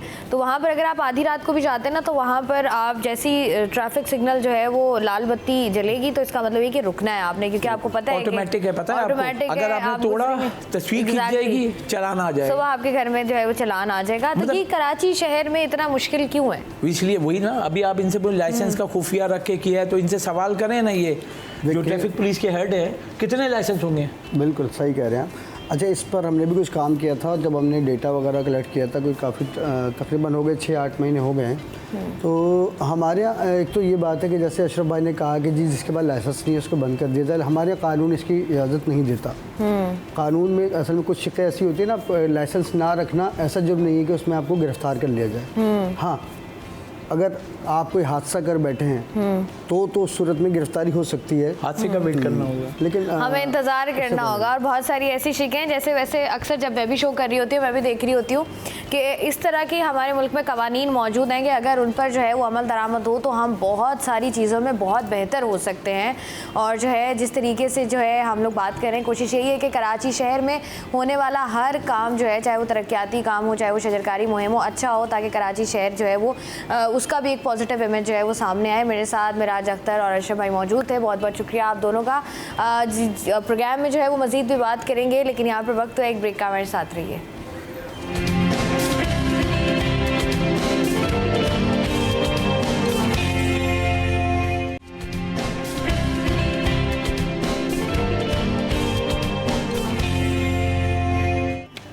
वेलकम बैक जी। आज जो है वो पीर का रोज़ है और जो है वीकेंड ख़त्म हुआ है, उसके बाद जो अगला दिन होता है वहाँ पर जो है वो लोग कोशिश कर रहे होते हैं अपनी रूटीन को सेटल डाउन करने की, एक हफ़्ता पूरा कि किस तरीके से हमने गुजारना है।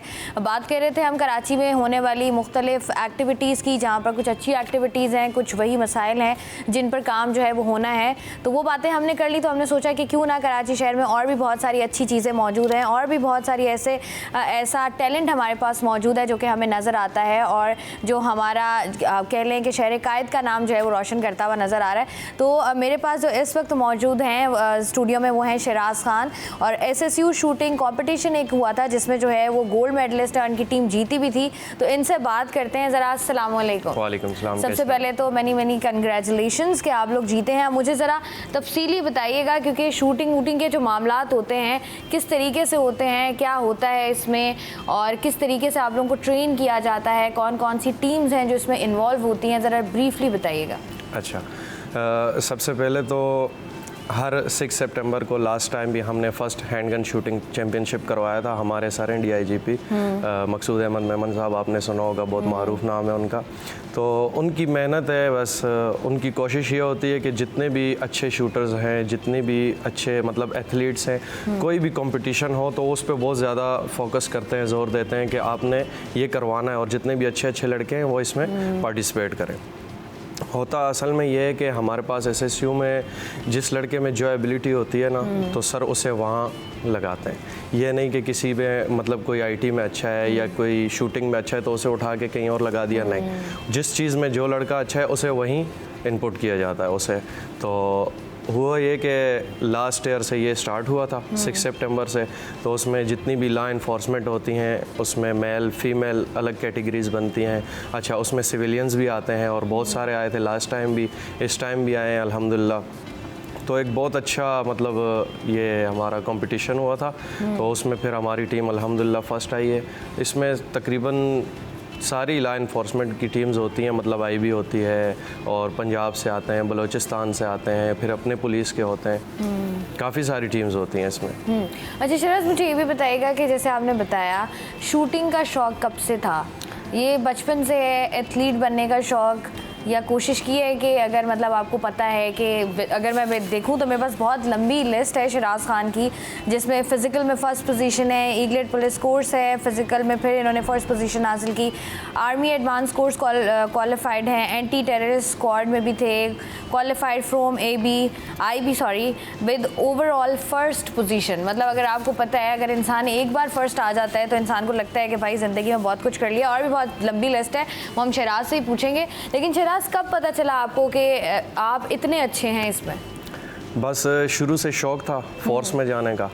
तो स्टडी किया कि कौन सी फोर्स में जाना चाहिए। तो सबसे अच्छा मुझे एसएसयू लगा, क्योंकि इनका एनवायरनमेंट और ड्यूटी टाइमिंग वगैरह, फिर एक पूरा इंसान का टर्न आउट होता है तो वो यूनिफॉर्म बहुत बेहतरीन है। अच्छा। आपको पता है फुल ब्लैक में इंसान बहुत प्यारा लगता है। ऊपर से अगर आपकी पर्सनैलिटी अच्छी हो तो फिर तो बिल्कुल फिज़िक अच्छी हो फिर तो बात ही अलग है।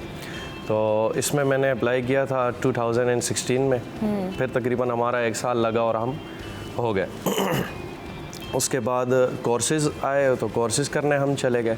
कोर्सेज़ शुरू से ही शुरू से शौक़ था फिटनेस का और शूटिंग का। बस फिर कोर्स आते गए, एटीएस कोर्स आया, एंटी टेररिस्ट स्क्वाड, ये इंटेलिजेंस ब्यूरो करवाती है। वहाँ अल्हम्दुलिल्लाह मैंने एक ही कोर्स में 3 पोजीशनें ली मैंने। ओवरऑल फर्स्ट पोजीशन आया, फिज़िकल की पोजीशन आई और फायरिंग की भी पोजीशन आई। फिर उसके बाद जैसे ही मैंने ये कोर्स करके वापस आया तो हमारा दुबई में एक कंपटीशन होता है स्वाट चैलेंज के नाम से। तो फर्स्ट टाइम हम अपेयर हुए थे उसमें। तो ये भी हमारे सर ने भेजा था हमें। तो सर की यही कोशिश होती है कि जहाँ भी कि हमारे शूटर्स लड़के हैं जो हमसे सीनियर्स थे, वो इटली भी जा चुके हैं खेलने के लिए और बैंकॉक और ये मतलब जाते रहते हैं ना। अच्छा, बड़ा ज़रूरी भी होता है ना शराज। देखिए, जैसे आपने बात की ना कि अगर आप काम कर रहे हैं या अगर आपके अंदर कोई टैलेंट मौजूद है, बहुत सारे कराची शहर की अगर हम बात करें, बहुत सारे ऐसे यंगस्टर्स मौजूद हैं जिनमें मुख्तलिफ टैलेंट पाया जाता है, लेकिन उस तरीके से उनको मौके नहीं मिलते हैं। बिल्कुल ऐसा ही है, ठीक कह रहे हैं आप। असल में मैं तो ये कहता हूँ जिन्हें ज़्यादातर जैसे शूटिंग का शौक़ है ना, मैं तो उस जवान को यही कहूँगा कि आप अपना फ़िज़िकल अच्छा करें और एसएसयू में अप्लाई करें, आपको इतने चांसेस मिलेंगे, मैं आपको क्या बोलूँ। अच्छा, मुझे बताएं शराज, सोचा क्या है कि और आगे क्या करना है? क्योंकि जैसे आपने बताया कि दुबई आप जा चुके हैं, बाकी आपने बताया आपके सीनियर्स मुख्तलिफ और ममालिक में भी जा चुके हैं। एंड गोल क्या रखा हुआ है कि क्या करना है आगे? बस मुझे तो एक अच्छा शूटर बनना है, अपने मुल्क का नाम रोशन करना है और एसएसयू का नाम रोशन करना है। अच्छा, तो मुझे बताएं कि किस तरीके से आप मतलब उस मकसद तक पहुंचने के लिए, क्योंकि देखिए जैसे आपने कहा ना मुझे एक अच्छा शूटर बनना है, तो शूटर तो आप ऑलरेडी हैं, फर्स्ट के बाद ऊपर कोई पोजीशन बचती नहीं है।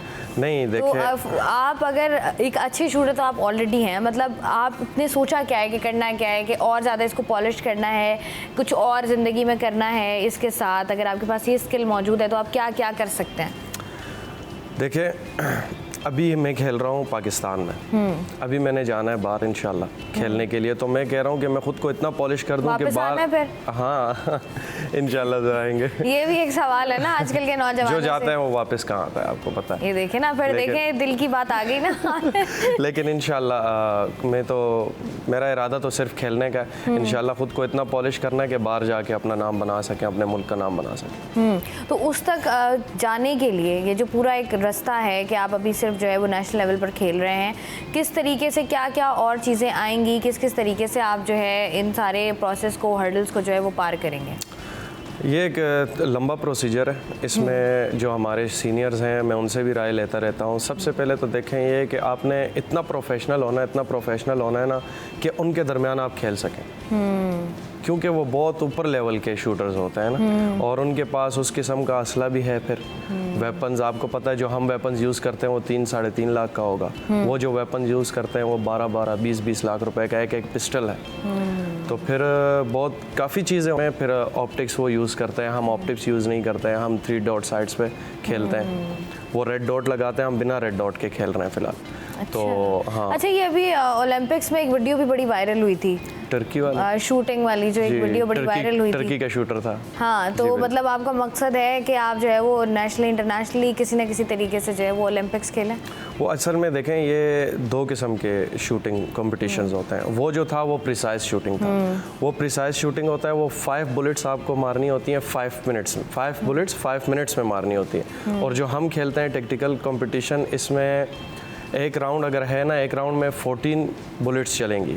14 बुलेट्स जितने कम टाइम में जिसने ज़्यादा टारगेट अचीव किए, वो जो आपके टारगेट्स होते हैं ना, नंबर्स जो होते हैं, वो आपके टाइम पर डिवाइड होता है। फिर जो आपका हिट फैक्टर निकलता है उस पर आपकी पोजीशन बनती है। ठीक है जी, शिराज खान हमारे साथ मौजूद थे, और जिस तरीके से जो है खेल रहे हैं और जिस तरीके से अपने गोल्स बड़े क्लियर कर रहे हैं, क्योंकि ज़िंदगी में नौजवानों का अगर आजकल बात करें यही मसला है कि गोल्स उस तरीके से जो है वो हमारे क्लियर नहीं होते, इसलिए जो है वो हम रास्ता अपने लिए सही चुन नहीं पाते हैं, ताकि जो है वो हम उस रास्ते पर मेहनत करके अपने गोल्स तक पहुंच जाएं। All the very best Siraj, बहुत बहुत शुक्रिया आपका हमारे साथ मौजूद थे। अल्लाह आपको यूं ही आगे कामयाब करता रहे। और बड़ा ज़रूरी भी है कि भाई आपको पता हो और आप इस तरीके से, क्योंकि बहुत सारी ज़रूरी नहीं है कि आपका बच्चा जो है वो डॉक्टर ही बने या इंजीनियर ही बने, और भी बहुत कुछ है जो है वो आपको एक्सप्लोर करना है। देखें बच्चे को पढ़ने की कोशिश करें और जाने कि बच्चा खुद क्या चाहता है, और जो बच्चा चाहता है अगर वो उसी पर मेहनत करेगा तो फिर जो है वो आपको नज़र आएगा कि बच्चा जो है वो कहाँ से कहाँ पहुँच गया और किस तरीके से एक अच्छी जो है वो ज़िंदगी गुजार रहा है। प्रोग्राम का सिलसिला जारी है, वक्त तो एक ब्रेक का, हमारे साथ रहिए।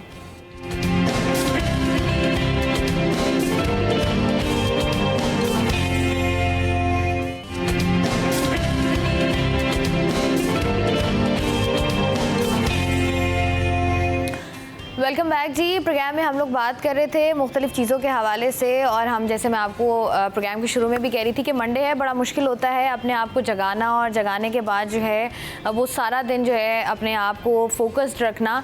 और अगर यहीं पर आपको पता चले कि आपके पास कुछ खाने को है और जो है एक ऐसी चीज़ मौजूद हो जो कि ना सिर्फ बच्चों की बल्कि बड़ों की, हम सब की फेवरेट हो, तो आप लोग जो है, जैसे लोग सुबह सुबह ऑफिस आते हैं तो लंच ब्रेक का इंतज़ार कर रहे होते हैं ना, तो यही वजह होती है कि आपको पता हो कि कुछ खाने में है और कुछ अच्छा है, तो आप कोशिश कर रहे होते हैं कि हम जो है ना वो जल्दी जल्दी अपना काम ख़त्म करें और फिर हम जो है वो खाने की तरफ बढ़ें। खानों की बात मैं इसलिए कर रही हूँ क्योंकि इस वक्त जो है मेरे साथ मेरा मौजूद है प्रोग्राम में मोहम्मद शिराज खान, जो कि कॉर्पोरेट हेड हैं ब्रॉडवे पिज़्ज़ा के।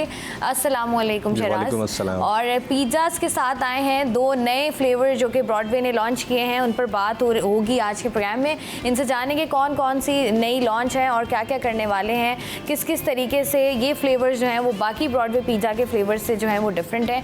तो मुझे बताइएगा, जो नए 2 पिज़्ज़ा फ्लेवर्स आप लोगों ने लॉन्च किए हैं, किस तरीके से आप लोगों ने फिगर आउट किया कि अब ये और ये फ्लेवर है जो हमने लॉन्च करना है? देखें, कुछ रेगुलर फ्लेवर्स तो होते हैं, वो तो पब्लिक जो है वो खाती रहती है, लेकिन वो उसको खा के बोर हो जाते हैं। तो हमारा एक डिपार्टमेंट है, R&D डिपार्टमेंट, जो हर वक्त कोई ना कोई रिसर्च कर रहा होता है, एक्सपेरिमेंट्स कर रहा होता है।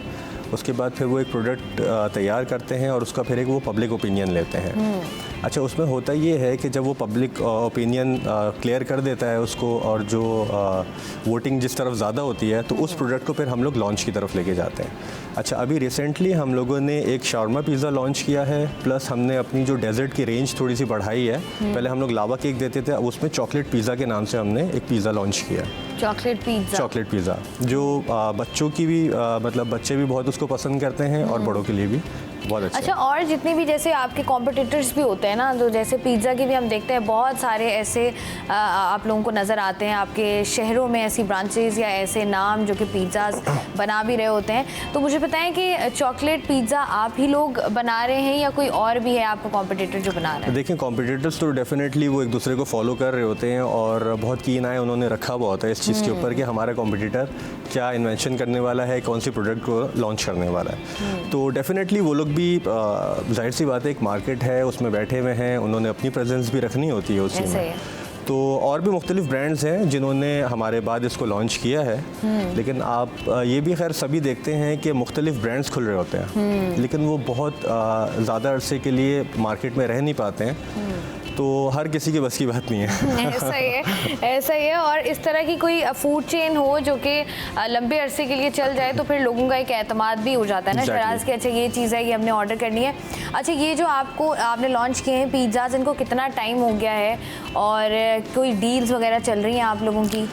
शॉर्मा पिज़्ज़ा तो हमने अभी अ मंथ बिफोर लॉन्च किया है, और चॉकलेट पिज़्ज़ा जो है ये भी तकरीबन 20-22 दिन हमें हुए हैं लॉन्च किए हुए। माशाल्लाह दोनों का बहुत अच्छा रिस्पॉन्स है।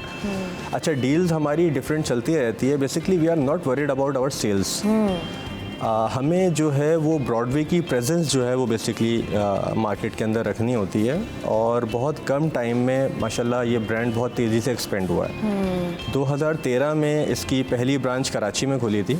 अच्छा, एक और आपके चैनल के तवज्जुह से मैं देखने वालों को ये चीज़ क्लियर करूं कि लोगों का परसेप्शन ये है कि शायद ये इंटरनेशनल ब्रांड है। ऐसा ही है। तो जो एक इंटरनेशनल इशू बीच में भी चला था, तो उसकी वजह से थोड़ा बहुत इफ़ेक्ट इसके ऊपर आ रहा था, लेकिन अल्हम्दुलिल्लाह वो जब लोगों को उस चीज़ के बारे में पता चला तो वो उससे बैक ऑफ हो गया। तो ये it's a local brand, Broadway एक लोकल ब्रांड है, कराची बेस्ड ब्रांड है। अब ये माशाल्लाह इंटरनेशनल पे भी एक्सपेंड हो रहा है। बेसिकली हम लोग फ्रेंचाइज मॉडल के ऊपर भी काम कर रहे हैं। तो ये ब्रांड ब्रॉडवे जो है ये एक्सपेंड होके अब इंटरनेशनल बनने वाला है इंशाल्लाह। मतलब ये कि जैसे अगर हम देखें, क्योंकि बहुत सारे लोगों में जो है यहाँ परसेप्शन पाई जाती थी जब ये एक सिलसिला शुरू हुआ था बहुत सारे ब्रांड्स को बाइकआउट करने का, तो उसमें ब्रॉडवे का नाम भी शामिल था। लेकिन जिस तरीके से आप बता रहे हैं एक्सपेंड हुआ है और जिस तरीके से फीडबैक आ रहा है 2 नए फ्लेवर्स का, तो मुझे बताएं आगे कोई प्लान है कि मज़ीद फ्लेवर्स भी जो हैं वो लॉन्च करने हैं? क्योंकि अक्सर ऐसा होता है कि शिराज जब नए फ्लेवर्स आते हैं ना, तो कुछ पुराने फ्लेवर्स जो लोगों को बहुत पसंद होते हैं उनको जो है वो कैंसिल आउट कर दिया जाता है या उनको बनाना बंद कर दिया जाता है। तो ऐसा कुछ किया आप लोगों ने? अच्छा, नहीं, हमारी ये स्ट्रेटजी नहीं होती है। हमारे देखें कुछ फ्लेवर्स जो हमारे तकरीबन 16 फ्लेवर्स हैं जो हमारे एक स्टैंडर्ड फ्लेवर्स हैं, जो पब्लिक लवर फ्लेवर्स कहलाते हैं तो वो हमारे कभी भी बंद नहीं होते हैं। अच्छा, ये इन्वेंशंस होती हैं बेसिकली, ये कुछ ऐसे फ्लेवर्स होते हैं जो एक शॉर्ट टाइम पीरियड के लिए आते हैं, लेकिन अगर उसके ऊपर हमें रिस्पांस अच्छा मिल रहा होता है तो उसको फिर हम लॉन्ग टाइम अपने मेन्यू में ऐड कर लेते हैं।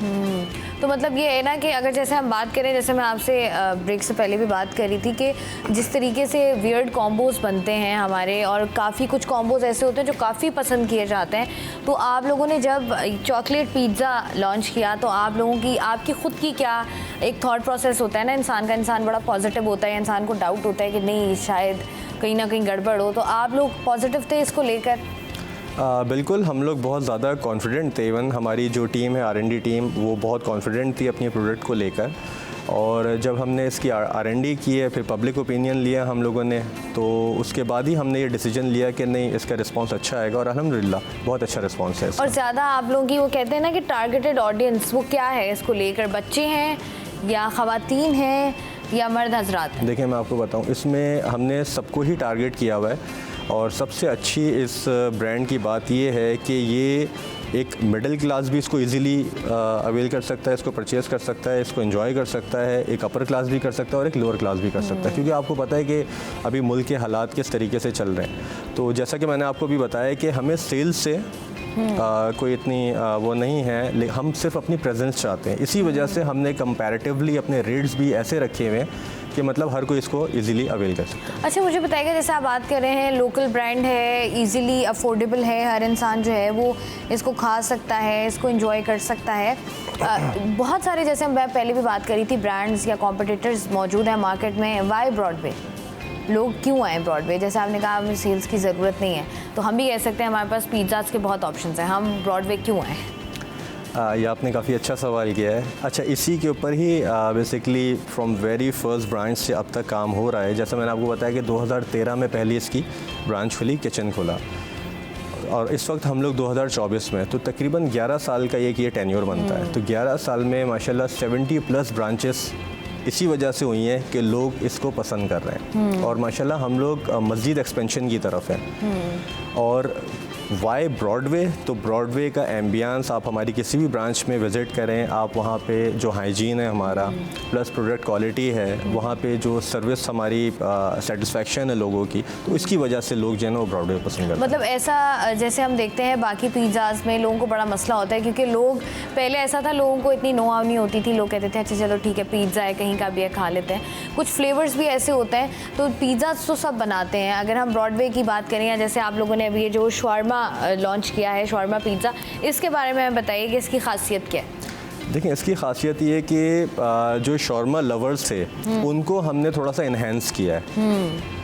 ये basically it's a mixture of pizza and shawarma, तो वो दोनों कस्टमर्स को हमने ग्रैब किया है और उसको वन विंडो के ऊपर ये हमने शावरमा पिज़्ज़ा ला के दिया। ठीक है, तो मुझे बताएं कि जैसे हम डील्स की बात कर रहे थे, मैं भी इनसे ब्रेक में बात करी थी कि कोई ऐसी डील हो जो इंसान जो है वो अवेल कर सके और इंसान को पता हो कि ऐसा कोई दिन हमारे पास है कि इसमें जो है अगर हम पिज़्ज़ा मंगवाते हैं तो हमें सस्ता पड़ेगा या हमें डिस्काउंटेड रेट में पड़ेगा, ऐसा कुछ है? हमने मज़ीद इसको थोड़ा सा और डिस्काउंटेड डे आप कह लें, वो हमने इस तरीके से बनाया हुआ है कि 2 for Tuesday के नाम से हमारी डील्स होती हैं, जिसमें स्लाइस हमारा होता है वो बाय वन गेट वन के ऊपर होता है। अच्छा, हम डिफरेंट डील्स इस तरीके से निकालते रहते हैं मार्केट में। हमारी एप्लीकेशन के ऊपर अगर आप जाएंगे तो वहाँ पे डिफरेंट डील्स होती है, मिडनाइट डील्स है, लंच डील है, प्रीमियम डील है। फिर हम इन सब से हट के एक प्रमोशनल अपनी डील्स निकालते हैं क्रेजी डील के नाम से। तो डिफरेंट डील्स के ऊपर हम लोग काम कर रहे होते हैं ताकि एक कस्टमर हमारा जो है वो हर हवाले से सेटिस्फाइड है। ठीक है जी, बहुत बहुत शुक्रिया। Mohammad Shiraz Khan, corporate head Broadway pizza, हमारे साथ मौजूद थे। 2 नए पिज़्ज़ाज़ जो हैं वो ब्रॉडवे पिज़्ज़ा ने लॉन्च कर दिए हैं, जिनमें शवारमा फ्लेवर है और चॉकलेट पिज़्ज़ा है। ये उन तमाम लोगों के लिए है जो कि नए नए फ्लेवर्स ट्राई करना चाहते हैं, क्योंकि अक्सर ऐसा होता है कि आप पिज़्ज़ा मंगवा रहे होते हैं, कोई आपका फेवरेट ब्रांड होता है जहाँ से आप लोग खाना मंगवा रहे होते हो, लेकिन आप एक ही चीज़ बार बार ऑर्डर करके जो है वो बोर हो जाते हैं। तो आप चाहते हैं कि लाइफ में जो है वो थोड़ा सा मज़ा हो, लाइफ में थोड़ी सी किक आपको मिलती रहे, खाना जो है वो फ्लेवर्ड खाना आपको मिलता रहे। तो आपके पास जो है वो ब्रॉडवे पिज़्ज़ा की जानिब से 2 मज़ीद ऑप्शंस हैं, 2 मज़ीद फ्लेवर्स जो हैं वो इनके कार्ट में ऐड हो गए हैं। आप लोग जो है वो इनकी ऑफिशियल वेबसाइट भी है, इनकी मोबाइल एप्लीकेशन भी है, वो भी आप चेकआउट कर सकते हैं। जाकर ट्राई कीजिए और हमें भी बताइएगा कि आपको पिज़्ज़ा जो हैं वो ये कैसे लगे। हम भी ट्राई करते हैं, लेकिन आप जाएँ ब्रेक पर, हम ज़रा पिज़्ज़ा ट्राई करते हैं, थोड़ी सी ब्रेक से वापस आएंगे।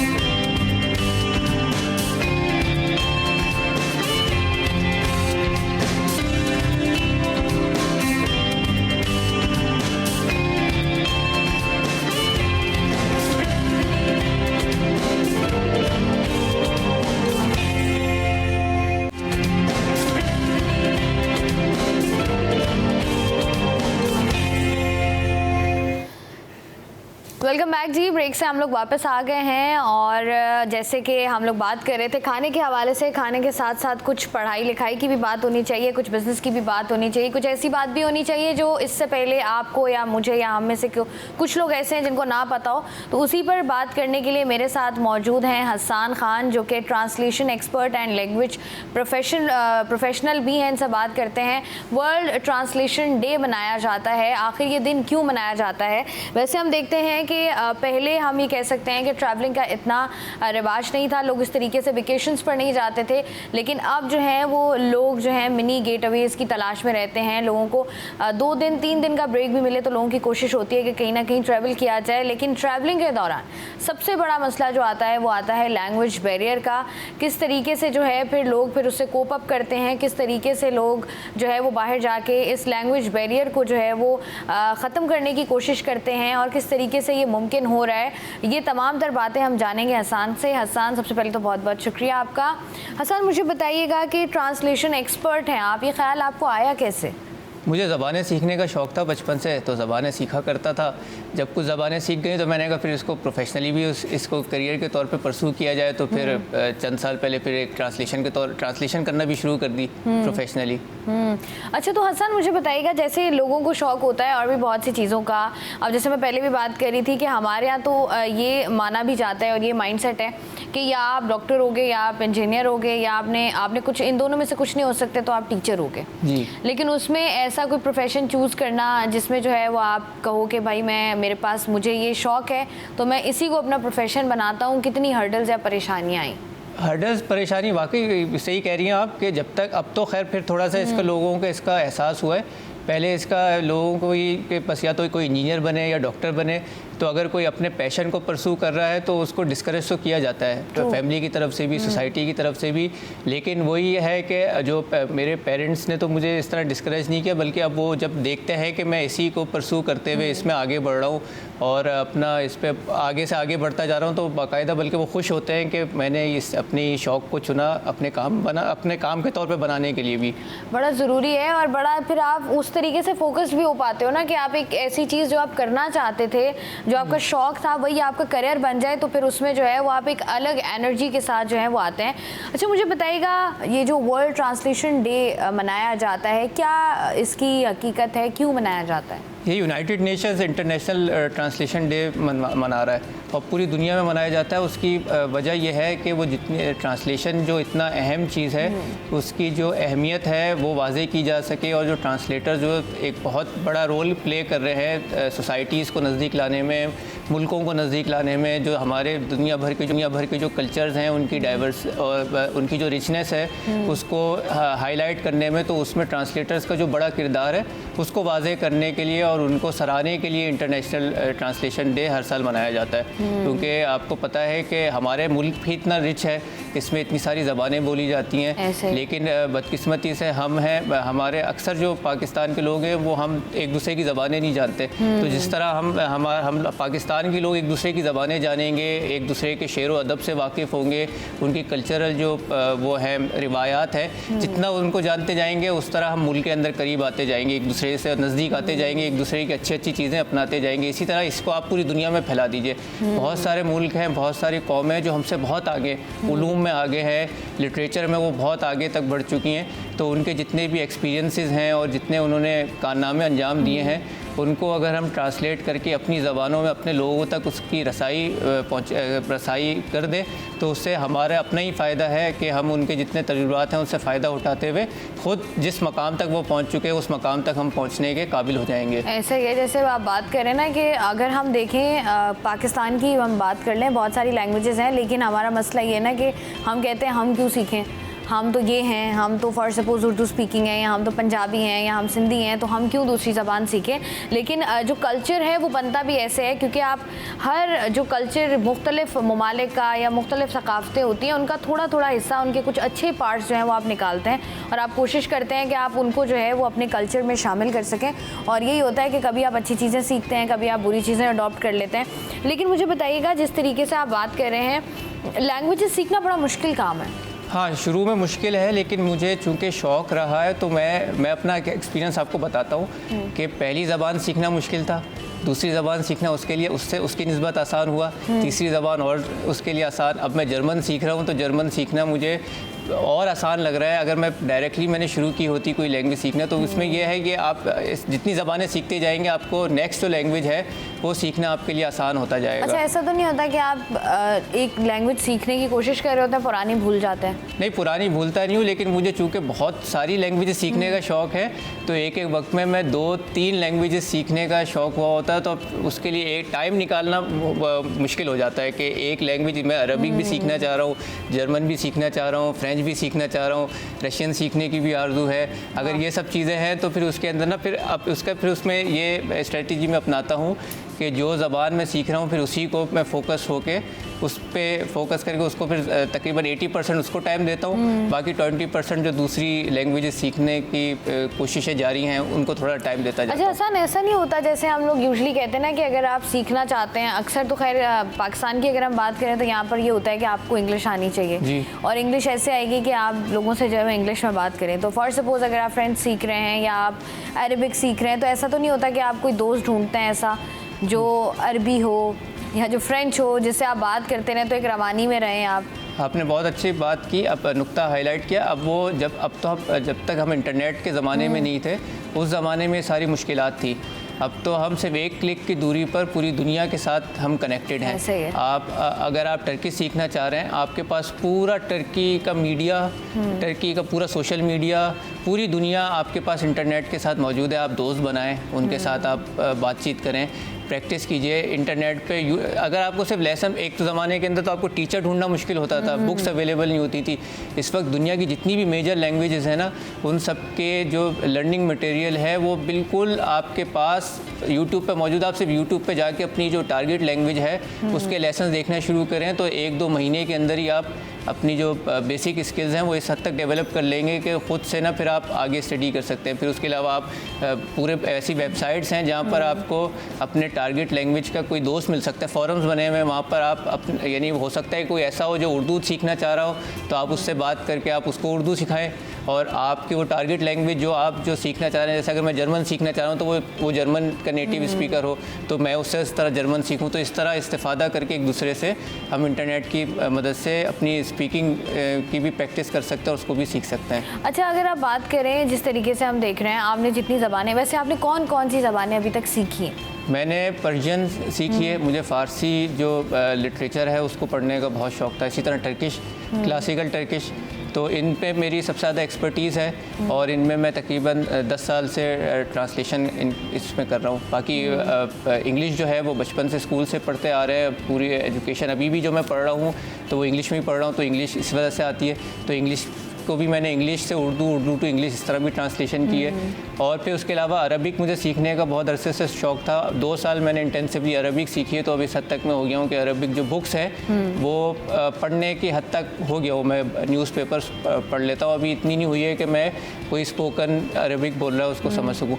आगे मुझे अपना करियर को परसू करने के लिए ना जर्मन सीखने का शौक़ हुआ क्योंकि मैं आगे स्टडीज़ के लिए जर्मनी जाके पढ़ने की एक आरज़ू रखता हूँ। तो उसके लिए अभी मैं 2 महीने हो गए, मुझे तकरीबन 1.5 महीने से मैं पूरा फोकस करके जर्मन ज़बान सीख रहा हूँ। और वो एक गोल मैंने सेट किया हुआ है कि अपने 2 साल जो मेरी ग्रेजुएशन में रह गए उसमें 2 साल में इतनी मैं जर्मन सीख जाऊँ कि फिर मैं आगे फिर जब मैं अप्लाई करूँ तो उसमें जर्मन जानता हूँ। अच्छा देखिए हसन, जितनी आपकी आरज़ुएँ हैं अल्लाह पाक आपकी तमाम तरह आरज़ुओं को पूरा करे। मुझे बताइएगा कि अगर हम बात करते हैं, आप कुछ भी अपनी ज़िंदगी में करते हो, जिस तरीके का दौर चल रहा है, लोग या आपके इर्द गिर्द आपकी सोसाइटी हो गई वो आपको कहती है कि ठीक है आप ये काम कर तो रहे हो लेकिन आप इसे कमा क्या रहे हो। अब अगर चूँकि हम, जैसे मैं पहले भी बात करी थी कि अब लोग जो हैं वो उस तरीके से एक मुल्क से दूसरे मुल्क ट्रैवल करते हैं, एक शहर से दूसरे शहर ट्रैवल करते हैं, तो हमेशा जो है वो आपको गाइड की ज़रूरत होती है जो आपको ट्रांसलेट करके बता सके। बड़े बड़े वफ़द हमारे जो हैं मुख्तलिफ़ ममालिक आते हैं लेकिन वहाँ पर भी एक लैंग्वेज बैरियर होता है, तो हम देखते हैं कि ट्रांसलेटर वहाँ पर भी मौजूद होता है जो कि ट्रांसलेट करके बता रहा होता है। तो अगर आप इसको एज अ करियर परसू करते हैं तो इसके क्या अपॉर्चुनिटीज़ हैं आपके पास? मैं प्रोफेशनली ट्रांसलेटर के तौर पे मैं काम कर रहा हूँ। हमारे कराची में एक इदारा है वेलफेयर एजुकेशन का, ऑफ द स्कूल। मैं उनकी एडमिनिस्ट्रेशन के साथ जुड़ा हुआ हूँ और वहाँ पर मैं 2 साल से उनकी कंटेंट टीम है उसको भी देख रहा हूँ, तो उसमें मैं ट्रांसलेशन खुद मैं कर रहा हूँ। तो ये मेरी अपना खुद एक इसको प्रोफेशनली मैंने परस्यू किया है। उसके अलावा इसमें ट्रांसलेटर्स को तो आजकल इतनी वो हो गए हैं कि जो एग्जीबिशंस लगती है सेंटर में, एक्सपो सेंटर में कोई बिज़नेस एक्सपो कोई आए वफ्द आए तो दूसरे मुल्क से अगर टर्की से आया है, ईरान से आया है, चाइना से आया है तो उनको लाजमी ट्रांसलेटर की ज़रूरत होती है। बाकी यूनाइटेड नेशंस के जितने भी प्रोजेक्ट होते हैं पाकिस्तान के अंदर हैं या दुनिया में, आपको तो ये लोगों को ये नहीं पता यूनाइटेड नेशन की तो 6 तो ऑफिशियल लैंग्वेजेस हैं। वहाँ अगर रोज़ाना अगर कोई भी अगर छोटी सी डॉक्यूमेंट भी यूनाइटेड नेशन रिलीज़ कर रहा है तो 6 ऑफिशियल लैंग्वेजेस हैं, उसमें बैक वक्त वो ट्रांसलेट होती है। कोई भी उनका वफ्त है, अगर अभी हमारे प्रेसिडेंट ने जाके जो तकरीर की है वो बैक वक्त जो जितनी भी लैंग्वेजेस हैं उसमें वो ट्रांसलेट हो रही थी, क्योंकि बहुत से जो मुल्क के जो नुमाइंदे आते हैं वो इतनी अच्छी अंग्रेज़ी नहीं जानते, तो वो उनके आपने देखा होगा कानों में उनके हेडफोन लगा हुआ होता है तो लाइव इंटरप्रेटर होता है, वो उसी वक्त उनको ट्रांसलेट कर रहा होता है। तो पूरी दुनिया के अंदर तो ट्रांसलेटर्स की तो बहुत ज़्यादा अहमियत है। यानी ये ऐसा ही कोई ये इसको बिल्कुल अगर आप प्रोफेशनली इसको परस्यू करना चाह रहे हैं तो इसमें करियर के आपके बहुत मौके हैं ट्रांसलेशन के फील्ड के अंदर। अच्छा, तो मुझे बताइएगा, जैसे हसन आप बात भी कर रहे हैं कि इंटरनेशनली बड़ा इसको देखा भी जाता है और ट्रांसलेशन के जैसे बता रहे हैं आप फ़ायदे बहुत होते हैं। अब जैसे हम देखते हैं कि बहुत सारी जो लैंग्वेज बैरियर्स हो रहे होते हैं, जैसे आपने बात की, कौन कौन सी ऐसी चीज़ें हैं जो कि हर्डल्स बनती हैं अगर लैंग्वेज बैरियर मौजूद हो? मैं चाइना की एक एग्जांपल आपको दे देता हूँ। अगर आप चाइना की किसी ऐसी सिटी में गए जो इंटरनेशनल सिटी नहीं है, जहाँ बिज़नेस के इतने लोग नहीं आते, तो आपको सबसे बड़ा परेशानी होगी कि आप अगर अकोमोडेशन आपको ढूंढने के अंदर बहुत मसला होगा। आप किसी होटल में गए फिर पाकिस्तान आपको खाना खाना है तो आप मेन्यू देख रहे हैं, मेन्यू के अंदर आपको चाइनीज़ के अलावा आपको कुछ लिखा हुआ नज़र नहीं आ रहा। आप किसी से कोई राह चलते किसी शख्स को रोक कर अगर उसे डायरेक्शंस लेना चाह रहे हैं वो आपको समझ में नहीं आएगी, तो आपको बहुत इस तरह के ना परेशानी होगी। टर्की के अंदर आप जाएँ, टर्की के अंदर आप पूरा उसको एक्सप्लोर करना चाह रहे हैं तो वहाँ की जो अवामुन नास हैं वो अभी तक इतनी ज़्यादा अंग्रेज़ी नहीं जानते। तो आपको अगर आप किसी से पूछना चाह रहे हैं, क्योंकि ट्रैवलिंग का मकसद सिर्फ ये नहीं होता कि हम अगर किसी मुल्क में जा रहे हैं तो एक जो उसके खूबसूरत मकामात हैं, बिल्डिंग्स हैं वो देख ली। असल ट्रैवलिंग तो ये होती है कि हम वो वहाँ के जो लोग हैं उनके साथ भी इंटरेक्ट करें। जब हम वहाँ वो हमारे लिए अजनबी, हम उनके लिए अजनबी, वो हमारी ज़बान नहीं जानते, हम उनकी ज़बान नहीं जानते, हमारे दरमियान कोई ब्रिज नहीं है, तो इस तरह इंटरेक्शन किस तरह की जा सकती है। तो इसमें यहाँ ट्रांसलेटर्स जिस तरीके से हसन, सॉरी आपकी बात काट रही हूँ हसन, जिस तरीके से हसन बात करें बड़ा ज़रूरी भी है। जब आप ट्रैवल कर रहे होते हैं तो ना सिर्फ आपने अच्छी पिक्चर्स लेनी है, अच्छी रील्स बनानी है, बल्कि आपने कोशिश करनी है कि आप इंटरेक्ट कर सकें। और इंटरेक्ट आप तभी कर सकते हैं जब आपको जो है वो उनकी ज़बान आती हो या ट्रांसलेटर आपके साथ आपके पास मौजूद हो।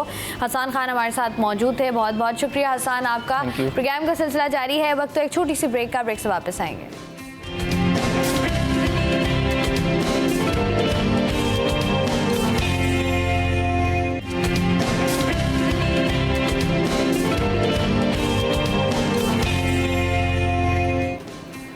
वेलकम बैक जी। ब्रेक पर जाने से पहले हम लोग बात कर रहे थे कि आज जो है वो वर्ल्ड ट्रांसलेशन डे मनाया जा रहा है। तो कल संडे था और कल जो है वर्ल्ड हार्ट डे 29 सितंबर को जो है वो हर साल मनाया जाता है। और जिस तरीके से हार्ट की डिज़ीज़ बढ़ती जा रही है और जिस तरीके से लोगों को जो शदीद मसाइल का सामना करना पड़ रहा है, उसकी एक बुनियादी वजह ये भी है कि लोगों को उस तरीके से नॉलेज नहीं होता, लोगों को उस तरीके से पता नहीं होता और बहुत सारे सिम्टम्स आपको नज़र आ रहे होते हैं, आपको हो रहे होते हैं, लेकिन चूँकि आपके पास इन्फॉर्मेशन नहीं है या आप उस तरीके से जानते नहीं हैं तो आप उसको जो है वो केटर नहीं कर पाते हैं और जब तक हम अस्पताल पहुंचते हैं तब तक वैसे ही जो है वो बहुत देर हो जाती है। तो वर्ल्ड हार्ट डे क्यों मनाया जाता है, क्या रेलेवेंस है इसकी और किस तरीके से जो है वो आप अपने दिल को जो है वो बचा कर रख सकते हैं। वैसे दिल को बचाना मुश्किल है, तो उसी पर बात करने के लिए हमारे साथ इस स्टूडियो में मौजूद हैं डॉक्टर इनाम दानिश, जो कि कंसल्टेंट कार्डियोलॉजिस्ट हैं, Karachi institute of heart disease, Mamji heart centre. इनसे बात करते हैं। अस्सलाम वालेकुम सर। जी वालेकुम। सर जैसे मैंने कहा कि ज़रा दिल को बचाना ज़रा मुश्किल सा काम है और आजकल तो वैसे ही हर दूसरे इंसान का दिल टूट जाता है। तो आजकल हम देख रहे हैं कि नौजवानों में हार्ट अटैक में जो है वो इजाफा हो रहा है, इसके बारे में ज़रा बताइएगा कि इसकी वजह क्या है। देखिए, हार्ट प्रॉब्लम जो है बेसिकली तो 60 इयर्स के बाद होती है। जितनी भी डेवलप्ड कंट्री है उनके अंदर 60 इयर्स के बाद, लेकिन हमारे यहाँ 30 और 60 के दरमियान बहुत ज़्यादा पेशेंट। अभी इस महीने में मैंने 2 पेशेंट देखे हैं जिनकी एज 25 और 30 के दरमियान थी, जिनको हार्ट अटैक हुआ और उनकी एंजियोप्लास्टी हुई है। तो हमें देखना ये कि कुछ रिस्क फैक्टर डिफरेंट हैं जो यंग एज में होते हैं। इसमें सबसे इम्पॉर्टेंट चीज़ तो जेनेटिकल है कि एक फैमिली है, फैमिली हिस्ट्री अगर किसी की हार्ट प्रॉब्लम की है कि यंग एज में, यंग एज हम कहते हैं लेस देन 45, अगर 45 से कम की 45 साल की उम्र से कम किसी को हार्ट प्रॉब्लम हो तो हम इसको pre mature coronary artery disease कहते हैं या यंग एज हार्ट डिजीज़ कहते हैं। तो इसमें सबसे इम्पोर्टेंट तो ये कि फैमिली हिस्ट्री किसी की अगर है तो ये। दूसरे, स्मोकिंग काफ़ी कॉमन है यंग लोगों के अंदर, वो भी हो सकता है, लेकिन सबसे इम्पॉर्टेंट फैक्टर यंग एज के अंदर होता है हाई कोलेस्ट्रॉल। हाई कोलेस्ट्रॉल ही सबसे बड़ी इंपॉर्टेंट रीज़न है यंग एज के अंदर जिसकी वजह से हार्ट प्रॉब्लम होती है।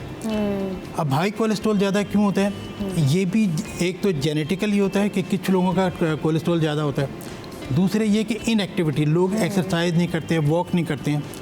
तीसरे ये कि ओवरवेट होना, कि ओवरवेट होने की वजह से, और ये कि डाइटरी सबसे इम्पॉर्टेंट चीज़ ये है कि डाइट सब, जब पहले फ्रिज नहीं थे तो हार्ट प्रॉब्लम बहुत कम थी, फ्रिज आने के बाद हार्ट प्रॉब्लम बढ़ गई। अब ऑनलाइन जो सिस्टम आ गया है, क्योंकि लोग घर बैठे बैठे रात को 3 बजे भूख लगी पिज़्ज़ा मंगवा लिया या जो है वो ब्रोस्ट मंगवा लिया, या इस टाइप की चीज़ें होती हैं।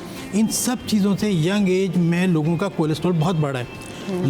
यंग लोग जो हैं वो तो वेजिटेबल तो खाते ही नहीं हैं, फ्रूट को पसंद ही नहीं करते हैं, वो सारी ये चीज़ें मंगवा रहे होते हैं और रात में भी जाग रहे होते हैं, जागते हुए भूख लगती है तो ये सब चीज़ें आ रही होती हैं, तो फिर बैठ भी जाते हैं ना हम लोग। हमारी कोशिश यही होती है, जिस तरीके से बात करें, एक तो हमारा हेल्दी रूटीन नहीं है क्योंकि हमने हेल्दी कुछ खाना नहीं होता, और अगर हम अनहेल्दी भी खा रहे हैं तो उसके बाद भी जो है वो हमारी कोई इस तरह की फ़िज़िकल एक्टिविटी नहीं है जिसकी वजह से हम लोग ये कह सकें कि जो है वो हमने जो खाया है वो किस तरीके से डाइजेस्ट या हज़म हो रहा है। अच्छा, जैसे हम नौजवानों की बात कर रहे हैं कि नौजवान जो है वो इसका शिकार हो रहे हैं, वहीं पर हम लोग देखते हैं कि आजकल अक्सर लोग ये भी बात करते हुए नज़र आते हैं कि स्ट्रेस से या टेंशन से भी जो है वो हार्ट अटैक होता है। सबसे पहला तो सवाल ये है कि टेंशन और स्ट्रेस से हार्ट अटैक होता है? बिल्कुल ऐसा है, क्योंकि स्ट्रेस या टेंशन एक्चुअली है क्या, जब चीज़ें हमारी फेवर में नहीं होती तो इंट्रासाइकिक कॉन्फ्लिक्ट होता है। आदमी चाहता कुछ है होता कुछ है। इसी का नाम टेंशन है और इसी का नाम स्ट्रेस है। तो ये दिल टूटने से भी जो है वो आपको हार्ट बिल्कुल अटैक हो स्ट्रेस से सकता भी है? ज़ाहिर है, दिल टूटना भी एक स्ट्रेस का एलिमेंट है कि आदमी चाहता कुछ है लेकिन होता उसके अगेंस्ट है तो दिल टूट जाता है और उसकी वजह से स्ट्रेस पैदा। स्ट्रेस से असल में क्या होता है कि हमारे यहाँ कुछ हार्मोन्स रिलीज होते हैं, इन्हें स्ट्रेस हार्मोन्स कहते हैं। तो जैसे एड्रेनलिन है, कॉर्टिसोल है, ये वो हार्मोन्स हैं जो बॉडी के अंदर बढ़ते हैं और कोलेस्ट्रॉल को बढ़ाते हैं, ब्लड प्रेशर को बढ़ाते हैं। तो ब्लड प्रेशर और कोलेस्ट्रॉल ये सब चीज़ें बढ़ते हैं जब आदमी क्रॉनिकली बहुत अरसे तक स्ट्रेस में रहता है या टेंशन या डिप्रेशन में रहता है, उसके ये हार्मोन बढ़े रहते हैं। उनकी वजह से कोलेस्ट्रॉल बढ़ जाता है और ब्लड प्रेशर बढ़ जाता है, जिससे हार्ट प्रॉब्लम होती है। इसके अलावा क्या होता है कि अचानक ही कभी एक आदमी बिल्कुल नॉर्मल है, हार्ट अटैक अचानक होता है। अटैक किसी भी अचानक चीज़ को कहते हैं कि वो नॉर्मल है, अभी बैठे बैठे उसको जो है वो, अभी कल मैंने एक पेशेंट देखा, वो कह रहे हैं डॉक्टर मैं ऑफिस में बैठा तो मुझे थोड़ी सा पसीना आने लगा, मैंने एसी अपनी तरफ कर दिया। तो 1 घंटा पहले वो ठीक था, अचानक ही उसको क्या हुआ कि उसका जो आर्टरी है वहाँ पे जो कोलेस्ट्रॉल जमा है वहाँ वो रप्चर हो गया और वहाँ पे क्लॉट बन गया। क्लॉट ने पूरी आर्टरी को ब्लॉक कर दिया। एक आर्टरी जो पहले अगर 50-60% बंद थी वो क्लॉट बनने की वजह से 100% बंद हो गई। तो ये भी स्ट्रेस से होता है। आपने देखा होगा टीवी के अंदर कि कभी बहुत खुशी या गम के अंदर सडनली अटैक होता है। ड्रामा में भी दिखाते हैं कि किसी का अगर डेथ की या एक्सीडेंट की खबर सुनी या कोई अगर सिर्फ मजाक भी करता है, एक जैसे खातून का तब बेटा फर्स्ट आया लेकिन किसी ने फ़ोन कर दिया कि आपका बेटा फेल हो गया, वो अचानक उसी सदमे से मर गए। तो उसमें सडनली कॉर्टिसोल और एड्रेनलिन रिलीज़ होते हैं और वो आर्टरी को रप्चर कर देते हैं, जिसकी वजह से क्लॉट बनता है, आर्टरी टोटल बंद हो जाती है, हार्ट अटैक हो जाता है। अच्छा डॉक्टर साहब, ये बात भी तो कहते हैं ना कि फॉर सपोज अक्सर कहते हैं कि यार इस शख्स को बुरी खबर मत सुनाइएगा या इस शख्स को जो है वो हम बताने का तरीका डिफरेंट होगा क्योंकि इसका दिल छोटा है। इस पर भी हम बात करेंगे, लेकिन इस वक्त हमारे साथ एक कॉलर मौजूद है, याया खान, उनसे पहले बात कर लेते हैं। अस्सलाम वालेकुम याया। अस्सलाम वालेकुम शाइस्ता, कैसी हैं आप? मैं बिल्कुल ठीक ठाक, आप बताइए। चलिए आज आप रमशा की जगह बैठी हुई, बड़ा अच्छा प्रोग्राम आप भी कर रही हैं माशाल्लाह। डॉक्टर साहब को बहुत मेरा सलाम हो और डॉक्टर इनाम साहब को। Shaista, we are so lucky कि हमारे यहाँ बहुत अच्छे कार्डियोलॉजिस्ट हैं और बहुत अच्छे हमारे यहाँ रिजल्ट हैं ऑपरेशन के, बाईपास के और स्टेंट चेंज करने के बहुत अच्छे रिजल्ट हैं। तो ये हमारी बड़ी खुशकिस्मती है। मेरा डॉक्टर साहब से 2-3 सवाल है। डॉक्टर साहब, एक तो ये मेरा सवाल ये है कि आपने जैसे हमें हालात बताए हमारे नौजवानों पे, और जाहिर है अब पहले के लिए तो बहुत जल्दी हार्ट अटैक होने लगे, लेकिन प्रॉब्लम ये होती है कि इसकी जो डायग्नोसिस है वो देर में इसकी होती है कि जब हम किसी जीपी के पास जाते हैं तो वो कोई ऐसी दवाइयाँ छोटी मोटी दे देता है और उसके पास टेस्ट की चीज़ें भी नहीं होती और वो काफ़ी देर बाद कंसल्टेंट के पास भेजता है। बाय दैट टाइम आपकी बीमारी बढ़ जाती है। मैं हमेशा ही कहता हूँ डॉक्टर साहब, आप जो हमारे जीपीज हैं उनको क्या एडवाइस करेंगे कि वो जल्द से जल्द डायग्नोस करके कंसल्टेंट के पास भेजें, क्योंकि अर्ली डायग्नोसिस भी आपको बता सकती है। दूसरा मेरा सवाल है कि if somebody is having a cardiac attack, मेरे सामने कोई कार्डियक अटैक हो जाता है, मुझे फील होता है, तो क्या मैं उसको एंजियोसिट मैं उसको अगर मुझे थोड़ा बहुत कंफर्म होता है क्या मैं उसको एंजियोसिट दे सकता हूँ? यानी आपको रेस्क्यू के लिए फर्स्ट एड क्या करनी पड़ती है, ये मेरा सवाल। ठीक है जी, बहुत बहुत शुक्रिया याया, हमारे साथ मौजूद थे। याया के 2 सवाल थे। सबसे पहले तो बताइए कि जो पहला सवाल था उसका जवाब दे दीजिए, फिर हम मज़ीद कंटिन्यू करेंगे। पहला सवाल तो ये था कि क्या था पहला सवाल? एक तो ये था इनका सवाल, उन्होंने कहा है कि जिस तरीके से हम लोग देखते हैं कि डॉक्टर्स के पास जब इस तरह का कोई भी मामला होता है तो लोग जो है वो कंसल्टेंट के पास बहुत देर से भेजते हैं, छोटी मोटी दवाई देके उसको रिजॉल्व करने की कोशिश करते हैं, तब तक जो दिल के अमराज हैं वो बहुत ज़्यादा बढ़ जाते हैं जब तक आप कंसल्टेंट के पास जाते हैं। तो उसके हवाले से पहले बताइएगा कि ये कंसल्टेंट के पास जाना ज़रूरी है या इसमें डिले हो जाए तो नुकसान हो सकता है या नहीं? देखिए, हमारे मुल्क के अंदर सबसे बड़ा इशू ये है कि जो जीपी प्रैक्टिस है वो हर एक को अलाउ की जाती है। आप देखें कि किसी ने हाउस जॉब अगर आई में की है, स्किन में की है, उसको नहीं मालूम कि हार्ट क्या है। MBBS का देखिए स्टूडेंट सिर्फ डिग्री की हद तक पढ़ने की हद तक होता है, उसके पास एक्सपीरियंस नहीं होता। तो ये इस मुल्क की बदकिस्मती है कि यहाँ पे जिनको अभी हार्ट के बारे में पता ही नहीं है वो क्लिनिक खोल के बैठे हैं और गवर्नमेंट को परमिशन देती है। वो कहते हैं जी हमारी पुअर कंट्री है, अगर MBBS को भी अलाउ नहीं करेंगे तो जो है दूसरे लोग आके बैठ जाएंगे।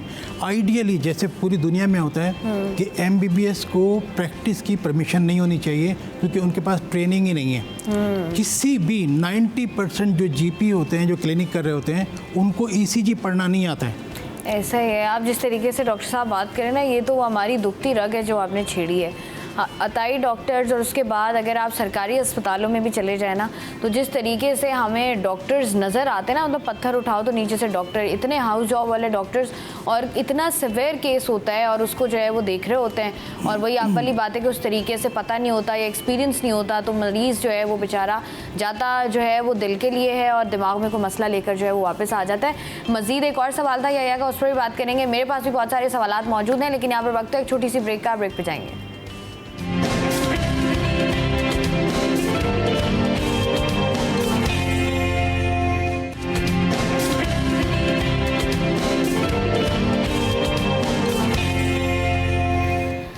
वेलकम बैक जी। कल जो है वर्ल्ड हार्ट डे मनाया जा रहा था और दिल को लेकर जो है वो हर बंदा ही सेंसिटिव होता है। दिल के बहुत सारे मसाइल ऐसे होते हैं जो आप किसी को बता सकते हो और कुछ ऐसे होते हैं जो नहीं बता सकते हो। जो बता सकते हैं उन्हीं पर बात कर रहे हैं। डॉक्टर इनाम हमारे साथ स्टूडियो में मौजूद हैं।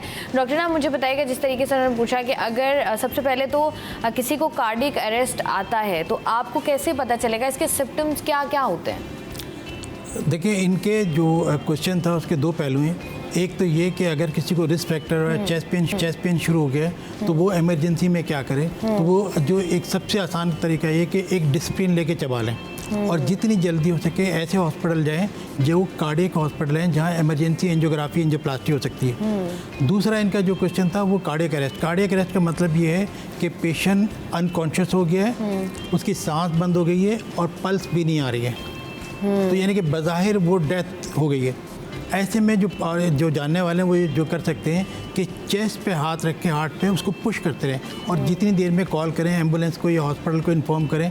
यानी कि जो कर सकते हैं उसमें ये रहेगा कि जो ही वो हार्ट को कंप्रेस करेंगे तो जो ब्लड है वो ब्रेन तक जाता रहेगा, जिसकी वजह से ब्रेन की सप्लाई रहेगी, ब्रेन अलाइव रहता है। अगर ये कुछ देर के लिए रुक जाए तो ब्रेन डेथ हो जाती है। तो ये है कि जो कर सकते हैं कार्डियक अरेस्ट के, CPR जिसको कहा जाता है। ठीक है जी, दो चीज़ें जो आपने मद्देनज़र रखनी है कि किस तरीके से जो है ये आप अगले बंदे की मदद कर सकते हैं और किस तरीके से अगले बंदे की ज़िंदगी बचा सकते हैं। जिस तरीके से हम बात कर रहे हैं, जैसे आपने बताया ना कि कभी कभी ऐसा होता है कोलेस्ट्रॉल का बहुत मसला होता है। कोलेस्ट्रॉल एक ऐसी चीज़ है जिसका मसला हर शख्स को ही है। एक गुड कोलेस्ट्रॉल होता है, एक बैड कोलेस्ट्रॉल होता है। क्या कोलेस्ट्रॉल की टाइप्स हैं, कौन सा गुड है कौन सा बैड है? देखिए, वैसे तो डिफरेंट टाइप्स हैं, लेकिन गुड कोलेस्ट्रॉल वो है जो खून की नालियों से या दूसरी कोलेस्ट्रॉल जो भी नाली हैं वहाँ से कोलेस्ट्रॉल को वापस ले आता है, खींच के लिवर में ले आता है। इसे गुड कोलेस्ट्रॉल कहते हैं और ये HDL कहलाता है। वो कोलेस्ट्रॉल जो खून की नालियों में जमता है, ये चिकनाई को जमाता है, उसे LDL कहते हैं और वो बैड कोलेस्ट्रॉल है। इसी तरह ट्राइग्लिसराइड है, वो कोलेस्ट्रॉल है जो शुगर से मिलके बनता है, ये भी नुकसानदेह है। अब यह है कि जो ट्राइग्लिसराइड हैं ये शुगर में बढ़ते हैं या जो बहुत ज़्यादा ऑयली खाने लेते हैं। LDL जेनेटिकली भी बढ़ता है और हमारी डाइट और लैक ऑफ एक्सरसाइज इन सब चीज़ों से बढ़ता है। HDL के बारे में लोग पूछते हैं कि HDL कम है, अगर HDL कम है तो उसके लिए क्या किया जाए। HDL कम को बेहतर करने के तरीके कोई मेडिसिन नहीं है। आपको एक्सरसाइज करनी होगी, वेट कम करना होगा, नट्स लेने होंगे, ख़ास तौर पे अखरोट जो है वो उसके लिए फ़ायदेमंद है, और फ़िश ओमेगा 3 वगैरह जो ऑयल होते हैं, तो फ़िश है ये। तो अगर किसी का HDL कम है, उसको अगर बढ़ाना है तो आपको एक्सरसाइज करनी है, वेट कम करना है, नट्स लेने हैं, ड्राई फ्रूट लेने हैं और फ़िश का इस्तेमाल करना है। बाकी जो ट्राइग्लिसराइड के लिए अपनी शुगर बहुत अच्छी तरह कंट्रोल करें। LDL कम करने के लिए फैटी चीज़ें, जितनी भी ऑयली चीज़ें हैं उनको आपको कम करना है। अच्छा डॉक्टर साहब, जैसे मैं आपसे ब्रेक पर जाने से पहले भी सवाल करी थी कि कुछ लोग कह रहे होते हैं ना कि इसका दिल बहुत छोटा है, इसको ये बात मत बताएं या इसको से थोड़ा सा अरसा छुपा लें। कुछ लोग कहते हैं मेरा दिल बहुत उदास है। तो ये जो टर्मिनोलॉजीज़ हैं कि यार मेरे दिल में दर्द हो रहा है, तो ये वाकई होती हैं एक्चुअल में या सिर्फ फसाने हैं? नहीं है, ऐसा होता है कि अल्लाह ताला ने एक हमारा सिस्टम रखा है, जब भी हम फाइट एंड फ्राइट कंडीशन में, यानी कि टेंशन या स्ट्रेस या खौफ के आलम में होते हैं या इमोशनल होते हैं, उन सब कंडीशन के अंदर हमारी हार्ट बीट तेज़ हो जाती है। नॉर्मली हमें अपने हार्ट बीट फील नहीं होती, लेकिन किसी को देख के गुस्से में देखें या मोहब्बत से देखें हमारी हार्ट बीट तेज़ हो जाती है। अच्छा। तो इसीलिए ये दिल जो है इतना उर्दू पोइट्री के अंदर आता है। तो वो जो घंटियाँ बजती हैं वो सारी, वो यही होता है कि आदमी इमोशनल होता है, वो चाहे खौफ की वजह से हो या मोहब्बत की वजह से हो, खुशी की वजह से हो, हार्ट बीट तेज़ हो जाती है। तो हमें फ़ौरन लगता है कि दिल में कुछ हो रहा है। जहाँ तक दिल कमज़ोर और या बड़े होने का ताल्लुक है, वो आदमी का डिपेंड करता है कि कितना सेंसिटिव है, किस माहौल में इसकी परवरिश हुई है। अमूमन जो लोग बहुत ज़्यादा मुश्किलें बचपन से देखते आ रहे होते हैं वो सब्र करते हैं और वो काफ़ी हौसलामंद होते हैं। और जिन लोगों ने कभी पहले मुश्किलात नहीं देखी, अचानक कोई चीज़ आ जाए तो उनका दिल छोटा होता है, वो सेंसिटिव होते हैं। मैं इसकी एग्जांपल आपको देता हूँ कि हमारे पास जो पठान पेशेंट आते हैं वो बहुत रिलैक्स होते हैं, उनमें टेंशन बहुत कम होती है। तो वो कहते हैं अल्लाह मालिक है, यानी कि उनका अल्लाह पे बहुत ज़्यादा बिलीव है। वो सोचते हैं कि अल्लाह मालिक है, कुछ नहीं होगा, कोई मसला नहीं, डॉक्टर आप करें। अब बाकी हमारे जो दूसरे शहर लोग हैं, ख़ासतौर पे हम उर्दू स्पीकिंग लोग जो हैं, वो तो बहुत सेंसिटिव होते हैं। वो खाला को याद कर रहे होते हैं, वहाँ बच्चों को याद कर रहे होते हैं, अपनी सब चीज़ें, तो वो सब चीज़ें उनको वहीं पे याद आ रही होती हैं। और वो ज़ाहिर हम कहते हैं ठीक है आप पढ़ लें, वो ज़ोर ज़ोर से तस्बीहें पढ़ना शुरू कर देते हैं, तो वो खौफ ज़्यादा होते हैं।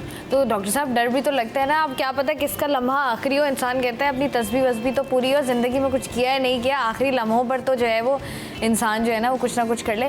अच्छा मुझे बताइएगा, जैसे आप बात कर रहे हैं दिल के अमराज के हवाले से, अब दिल एक ऐसी चीज़ है जैसे आपने बताया कि इसका ये एक आपकी एक कह लें कि आपका मेन पार्ट है बॉडी का, जिससे तमाम तर चीज़ें फंक्शन होती है। अगर आपने एक हेल्दी हार्ट रखना है तो किस तरीके से आप क्या ग़िज़ाएँ खा सकते हैं? लोग जो हैं वो कार्डियो भी कर रहे होते हैं, लोग एक्सरसाइजेस भी कर रहे होते हैं, लेकिन ग़िज़ाओं का एक मेन जो चीज़ आती है, कौन कौन सी ग़िज़ाएँ हैं जो हेल्थ को या हमारे हार्ट को जो है वो हेल्दी बनाती हैं, और कौन कौन सी एक्सरसाइजेज हैं जो आपको करनी चाहिए? देखिए, ग़िज़ाओं में 3 बड़ी चीज़ें हैं कि आपका फ़ैट कंटेंट कितना होना चाहिए। फ़ैट की 3 किस्में हैं। एक सेचुरेटेड फ़ैट है जो कि चर्बी है, जो कि गोश्त में होती है, या देसी घी है। तो चर्बी और देसी घी ये सब चीज़ें ये सेचुरेटेड फ़ैट के अंदर आती हैं। घी, देसी घी में आप खाने बना सकते हैं, ये हेल्दी है? नहीं, सेचुरेटेड फ़ैट है, जो जिनको रिस्क फैक्टर है उनको नहीं लेना चाहिए, लेकिन ये बनास्पति घी से बेहतर है। अगर आपको घी खाना है तो फिर देसी घी खाएं, बनास्पति घी ना खाएं, लेकिन कोशिश करें इनसे बचें। एक होती है अनसेचुरेटेड फ़ैट।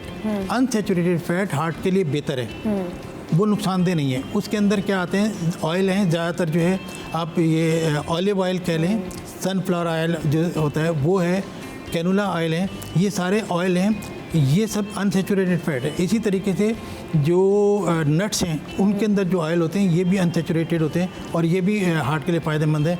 एक अखरोट डेली रोज़ाना खाएं तो आपकी हेल्थ बहुत अच्छी, बादाम, अखरोट और ये सब चीज़ें खाएं तो बहुत अच्छा है। डेली एक रूटीन बना के रखें। मतलब आपने सुबह उठते साथ ही जो है वो अखरोट का इस्तेमाल करना है। वैसे अखरोट नॉर्मल ज़बान में, हम स्लैंग में उसको भी कहा जाता है, इसके बाद दिमाग ही नहीं होता, तो अब आप कह रहे हैं कि अखरोट हमने खाने चाहिए, उससे दिल सही होता है, हमारा दिल बेहतर रहता है? बिल्कुल, उसमें अनसेचुरेटेड फ़ैट होती है। अच्छा, इसके लिए ज़रूरी है फिज़िकल एक्टिविटीज़ भी आपकी ज़रूरी हैं? देखिए, ये तो बहुत ज़रूरी है। आजकल पाकिस्तान जो है डायबिटीज़ में नंबर 1 जा रहा है तकरीबन पूरी दुनिया में, यानी कि कोई हम अच्छी चीज़ों में तो बहुत पीछे हैं, और जो चीज़ें ख़राब हैं उनमें हम फिर नंबर 1 या नंबर 2 आते हैं। तो हम टॉप। पाकिस्तान में जो डायबिटीज़ फैल रही है वो ओवरवेट होने की वजह से, कि लोग एक्सरसाइज नहीं करते हैं, ओवरवेट बहुत ज़्यादा है, डाइटरी कंट्रोल नहीं करते हैं। अब ये कि टाइम ही नहीं मिलता है। आप सबसे देखें, एक अपर क्लास जो है अपने आप को मेंटेन करके रखती है, उसके पास टाइम होता है। लोअर क्लास यानी कि जो लोअर इनकम क्लास है उसके पास वो मजदूरी करती है, तो इसलिए उसको इतनी ज़्यादा नहीं। ज़्यादा प्रॉब्लम है मिडिल क्लास को, कि मिडिल क्लास कोशिश करती है कि वो अपर क्लास की तरह रहे, लेकिन उसके रिसोर्सेज इतने नहीं होते। फिर वो क्या करते हैं, 2-2, 3-3 जॉब करते हैं, सुबह से शाम तक बिजनेस करते हैं या ऑफिस जाते हैं। तो महंगाई इतनी ज़्यादा है कि वो खर्चे अपने पूरे नहीं कर पा रहे होते हैं। रहना चाहते हैं वो अपर क्लास की तरह, लेकिन इनकम इतनी नहीं है, तो वो ज़्यादा मेहनत करते हैं, अपने आप को टाइम नहीं दे पा रहे। ठीक है जी, डॉक्टर इनाम दानिश कंसल्टेंट कार्डियोलॉजिस्ट हमारे साथ मौजूद थे, और जिस तरीके से ये बात कर रहे थे कि जितने भी आपके रिसोर्सेज हों, आपका बड़ा ज़रूरी है। हेल्थ एक ऐसी चीज़ है जो आपके लिए बहुत ज़्यादा ज़रूरी है, क्योंकि आपके पास सेहत है तो सब कुछ है। कोशिश करें कि दिन में 20 से 25 मिनट निकालें, जिसमें आप जो है वो और कुछ नहीं कर सकते तो एटलीस्ट वॉक कर लें, ताकि ताकि जो है वो आप हेल्दी रह सकें और अच्छा खाना खाएं। बाहर का खाना हम सब लोग खाते हैं, लेकिन कोशिश करें कि उसको थोड़ा सा मिनिमाइज़ किया जा सके। हफ्ते में 1 या 2 दिन खा सकें, लेकिन उससे ज़्यादा जो है वो चीज़ें खानी चाहिए जिससे जो है वो हमारी बॉडी को, हमारे लिवर को, हमारे हार्ट को, हमारे माइंड को, हमारी तमाम तर जो है वो पार्ट्स को जो है वो फ़ायदा हो। मैं हूँ आपकी मेज़बान शाइस्ता रज़ा। सिटी एट 10 से मुझे दीजिए इजाज़त। अपना रखिएगा ख्याल। अल्लाह हाफ़िज़।